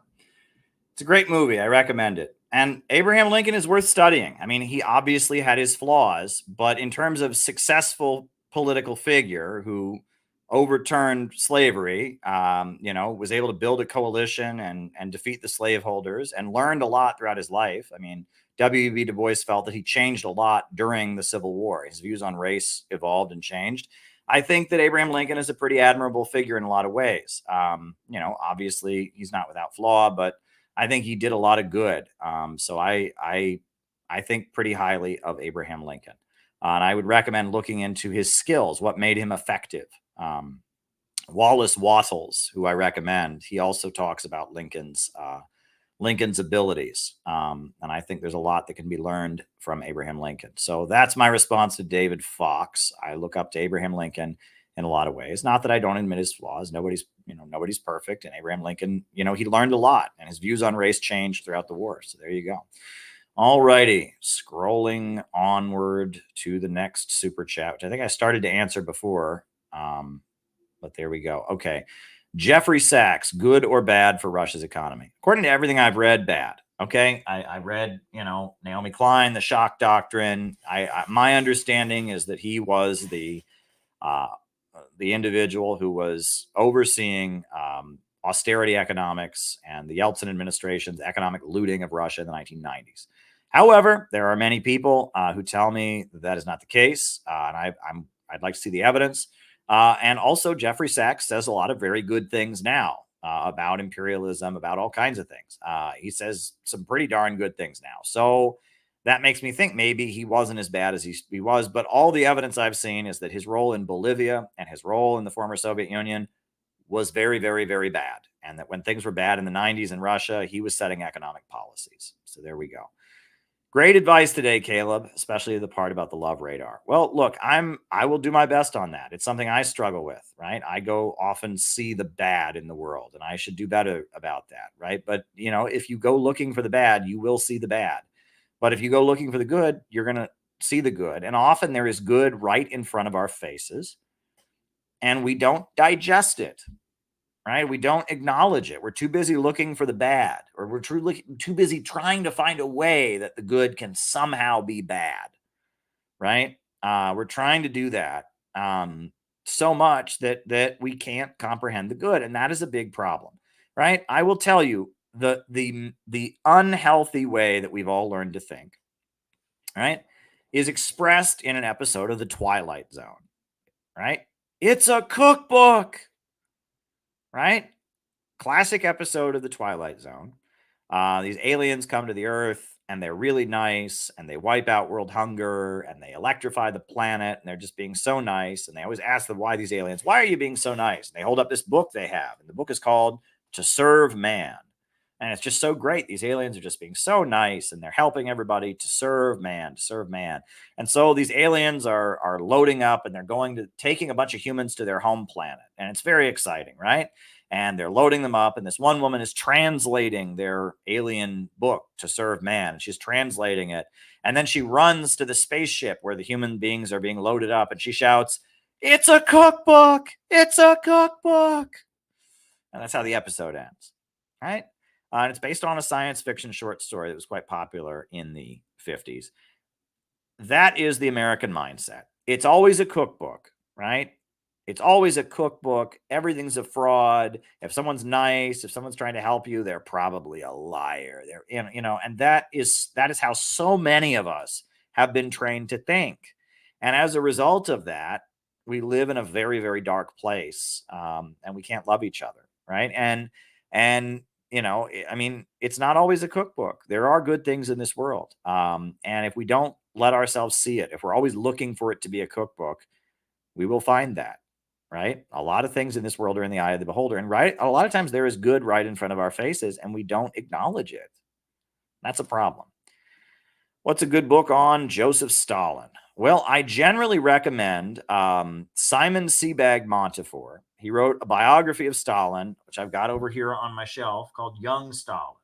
And Simon Sebag Montefiore is a conservative Republican or a conservative Tory in Britain, but he kind of admires modern Russia, and he admires Stalin. So he wrote this book, and it ends with the Russian Revolution. It's before Stalin was ever in power, about who Stalin the man was. And he gets into great detail about Stalin, how he joined the Bolsheviks, his mother.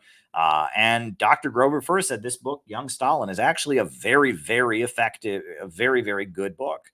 It's very accurate because Simon Sebag Montefiore, he doesn't have to deal with communism and the aftermath. And on top of that, Simon Sebag Montefiore kind of likes Stalin in this weird way as a conservative. And so he's able to give a picture of who Stalin actually was. So that's one book I recommend. It's called Young Stalin, right? I recommend this book, right? This book gives you a picture of who Stalin actually was.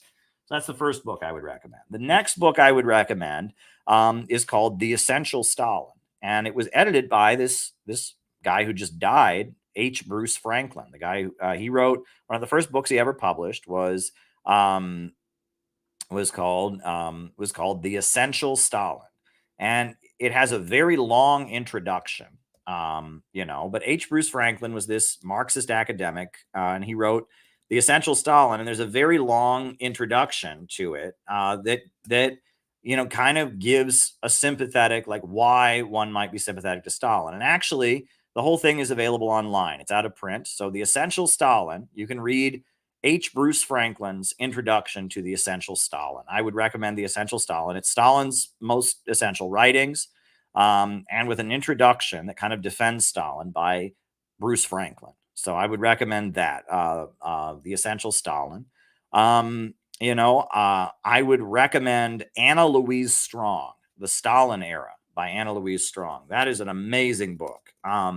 It doesn't get into Stalin the man very much. A little bit. It gets into Stalin the man, but not a huge amount, right? It's mainly just what Russia was like when Stalin was leading it and how they carried out all these great achievements. And Anna Louise Strong is one of my favorite writers, like probably my favorite writer of all time, right? An American from Nebraska, right? And she wrote this book, The Stalin Era. And it's just all about what life was like. She lived in Stalin's Russia. She was the editor of the English language newspaper in Moscow, the Moscow News. And she describes in great detail what Stalin's Russia was like. And she met Stalin on a number of occasions. And so she talks about what Stalin the man was like also. And so I would recommend The Stalin Era. So those are my three recommendations. I would recommend the Bruce Franklin book. I would recommend Young Stalin by Simon Sebag Montefiore. And I would recommend The Stalin Era by Anna Louise Strong. All righty. Scrolling up to the next super chat. All righty. Scrolling up. All right. Okay, and thank you, Belruse, for the super sticker. I do appreciate it. All righty. My whole life, I've been called naive because I look for the bad. I don't look for the bad. Today, I am genuinely a deeply happy person because I choose love. Thank you, Caleb. Well, I am really happy, Christina, and I wish I could be more like you because in a lot of my life, I haven't. Right? I'll be honest. I go looking for the bad, and especially I go looking for the bad in other relationships when I see different things. I don't want to get into too much detail. I will often go out of my way to try and find the bad and it's something that I'm working on, right? But I genuinely want to be happier, and I genuinely want to connect with other people. So I look up to you, Christina, and I'm going to try to be more like you. I mean, if you're able to do that, then that means that you have a real strength because so many people are not able to do that. So I admire you for this. This is a very winning quality on your part, Christina. And I will strive to be more like you. And I must say, I look up to you in other ways as well. And this explains your strengths in some other areas too. I think that you're a very high achieving person who has made friends in a lot of different areas and is able to understand people and is able to genuinely have compassion for people. And so that explains that you're able to do that. So I look up to you, Christina, and I thank you for that. And I will strive to be more like you because I admit I don't always go looking for the good. But I'm trying, right? I'm trying. That is what I'm trying to do. All right. How significant do you think the impact was of Pope John Paul II positioning the Catholic Church as being fervently anti-communist in the 80s? That's a huge oversimplification. All right. Because you have to remember in the 1950s, the Catholic Church was in an anti-communist frenzy. Right. The kids at Catholic schools used to say, kill a commie for Christ. The Catholic schools in New York City, would attack the May Day parades and, and stuff like that. I mean, it was, and, in the 1960s, the early 60s, you had Vatican II, which is when they reformed a lot of the beliefs of the Catholic Church. And in the 80s, the Catholic Church did not agree with a lot of Latin American policy the United States carried out. Pope John Paul II was involved specifically in the color revolution in Poland and in the anti-communist, uprising of Catholic dock workers in Poland. But Pope John Paul II also went to Cuba and met with Fidel Castro. And I think yes, he was anti-communist. He was, right? And he scolded the Catholic priest who served in the Sandinista government, basically told him not to do that. But I don't, compared to previous popes, John Paul II was not like vehemently anti-communist. It is true that he was very essential in the color revolutions that happened, in the overthrow of communism. He was essential in that. And that's you can't deny that. But there's a spectrum of Catholic anti-communism, and he was not as far anti-communist as many of the other popes had been before him. What do you think of Jordan Peterson? What's your impression of Jordan Peterson saying anything? Oh, well, oh, ha. Yeah, that's so funny there. Oh, yeah. Oh boy. Yeah, Stalin, Stalin was a murderer. He was a mass murderer. And oh boy, I don't agree with that. You need to clean your room. That's what you need to do. You need to clean your room there. I don't know. Take a look at the lobsters. Consider the lobsters. So there you go. I'm Jordan Peterson impressioning. Right. I can probably do a better one. Right. His voice is a little bit deeper than that. Consider the lobsters. The lobsters. Part of the way Jordan Peterson gets away with it is Canadian accent makes his voice way gentler than it would normally be. And I think that's how he gets away with saying things that I think if somebody said them without that kind of lighthearted Canadian accent, people would be much more uncomfortable with him. They would see him as a much more kind of scary person. But that's kind of how he gets away with it, right? Is he does have this kind of like, this kind of soft Canadian touch, ha, right? I don't like Stalin. But there you go. Cuba is serious about human rights. Well, in a lot of ways, in terms of access to healthcare, in terms of access to literacy and education, in terms of full employment and housing, Cuba has done a lot. I was talking to, I think it was Ellie in Chicago. I was talking to her about how, when Cuban friends moved here, they were shocked that people had to pay rent. They were like, how is it people have to pay rent in order to live, right? I mean, why do you have to pay just to have a roof over your head? That's just basic. Shouldn't society just give you a place to live? And it's like, no, not in capitalism, right? And that Cubans come here and they're shocked people have to pay rent. People have to pay for health insurance. People go into debt to go to school. And that, I mean, it's, Cuba, in terms of providing the basic necessities for people, the Cubans have done a pretty good job. So there you go. There you go. There you go. Yeah. So, yeah. I don't know what more to say. But yeah, Cuba, I mean, in some ways, they have done a pretty amazing job. And, and I think the Cuban Revolution has had great achievements for the people, no question about it. And there's a crowd of people that just will always deny that. No, it's not true. No, it can't be. No, it's just, and it is what it is. So there you go. There you go. All right, folks. Well, listen, unless there's any more super chats, I don't see any Rumble rants. Oh, there was another one that came in that I saw. It was about Russia. Let me scroll up. I must have missed that one somehow, but I somehow missed that one. It was about Russia. Oh, wow. There's been a few more that have come in here. Oh, wow. Okay. All right. All right. Okay. Hold on. Yeah, there's plenty more super chats here. All right. Cool. Okay. Hold on. Yeah. Wow. I almost missed like 4 super chats there. Wow. Okay. All right. Cuba is serious about human rights. All right. We did that one. All right. Scrolling down. I've got a few more here to answer. So sorry about that. I almost thought I was done. All right. How do you see Russia in the next years? Do you see it coming out of all this mess? Yeah, I see them coming out of this mess. Their economy hasn't been wrecked. They're going, they're fighting an existential fight, but the world is gradually turning more and more over to Russia's side. And the West is becoming more and more isolated as they can't win in Ukraine, whatever that means.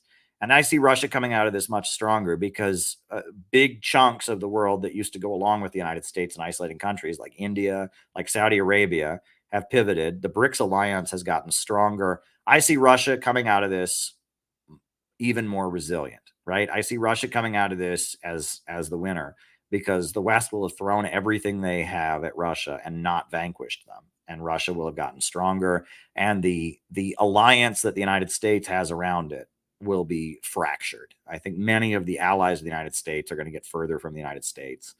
I think Russia comes out of this as the big winner because they have enough they can withstand, right? They can withstand, right? I sometimes listen to the sermons of Reverend Jack Hyles, right? And what does he say? He says, if you can't stand anymore, then you withstand. And if you can't withstand anymore, then I don't remember. But anyway, but anyway, yeah, I mean, I see Russia's already, they're coming out of this.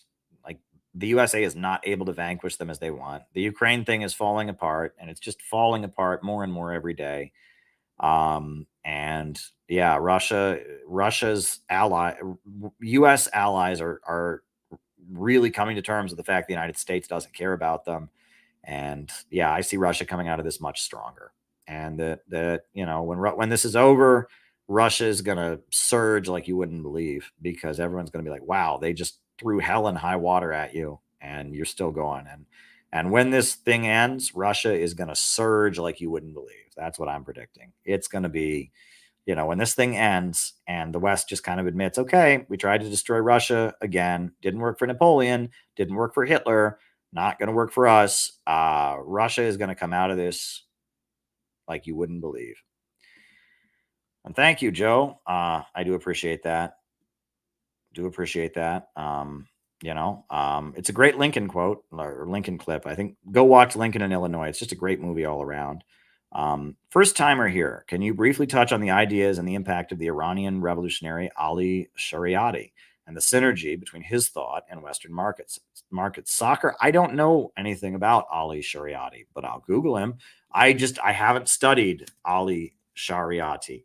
You know, he's an Iranian revolutionary and sociologist focused on the sociology of religion. He's been called the ideologue of the Islamic Revolution. Fascinating. I should read more about this guy. I have read stuff by Khomeini. I've read stuff by the supreme leader of Iran. I have read the textbooks they have in Iran in English about the Islamic Revolution and about their ideology, but I have not read this guy. And now that I know that this guy is out there, I will read it because it will probably help me make sense of what I've already observed. Wow, I have not. This is fascinating. Thank you for telling me about him. This is very interesting. I've heard of Red Shi'ism. So he wrote Red Shi'ism versus Black Shi'ism, an essay written by the Iranian author Ali Shariati, right? That's fascinating. Is that how you say it? Shariati? Red Shi'ism, the religion of martyrdom. Black Shi'ism, the religion of mourning. Essay by Ali Shariati. That sounds fascinating, right? This sounds really, really fascinating.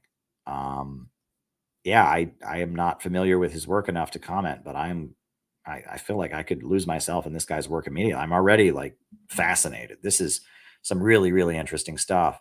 Wow.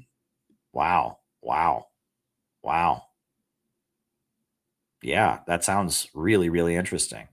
That is a rabbit hole I haven't gone down, but it sounds right up my alley. So thank you. Can you recommend an edition of Dale Carnegie's Lincoln book? It's been a really long time since I read it. Shariati. All right. Yeah, it's been a really long time since I read the Dale Carnegie book on Lincoln. I was into Dale Carnegie when I was in college. I listened to the audiobook of How to Win Friends and Influence People. I liked it. And then I wrote an op-ed years later for China.org called China Wins Friends and Influences People.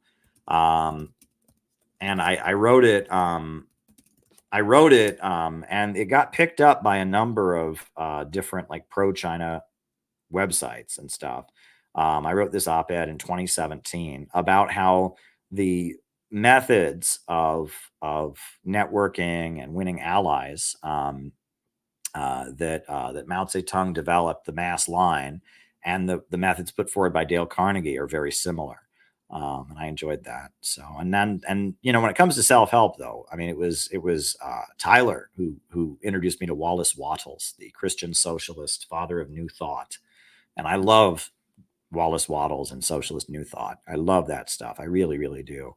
Especially Wallace Wattles' lectures on Jesus and Christianity are very, very good. Wallace Wattles, the father of New Thought, which is a school of American self-help. You know, was also a socialist, but not a Marxist, right? He was not a materialist. He was an idealist, a believer in, you know, the power of intent, etc. You know, so yeah. There you go. All right. Very good. So I have answered people's questions now. And it's almost midnight. We've gone for 2 hours and 37 minutes. So this was a good stream. And tomorrow, I will not be streaming tomorrow. I do have a couple videos that will be premiering for a long time. And then after, I'll be streaming probably on Monday. And then Tuesday, it looks like, I'm doing this stream with Douglas Lane. Peter Coffin and myself are going to be on with Douglas Lane to talk about Western Marxism and the Frankfurt School and stuff like that. And that should be an intense conversation. Should be very interesting. Douglas Lane, Peter Coffin, and myself. That's already set. That's going to be interesting. So overall, it's going to be, we got some interesting stuff going on here. So hit the like button, hit the subscribe button, hit the notifications bell. Join the Center for Political Innovation. I'm serious. We need more members. We need people to join. We need new members in CPI. So become a member today and become part of our project for building a socialist community. And on that note, I'm going to put on the closing music.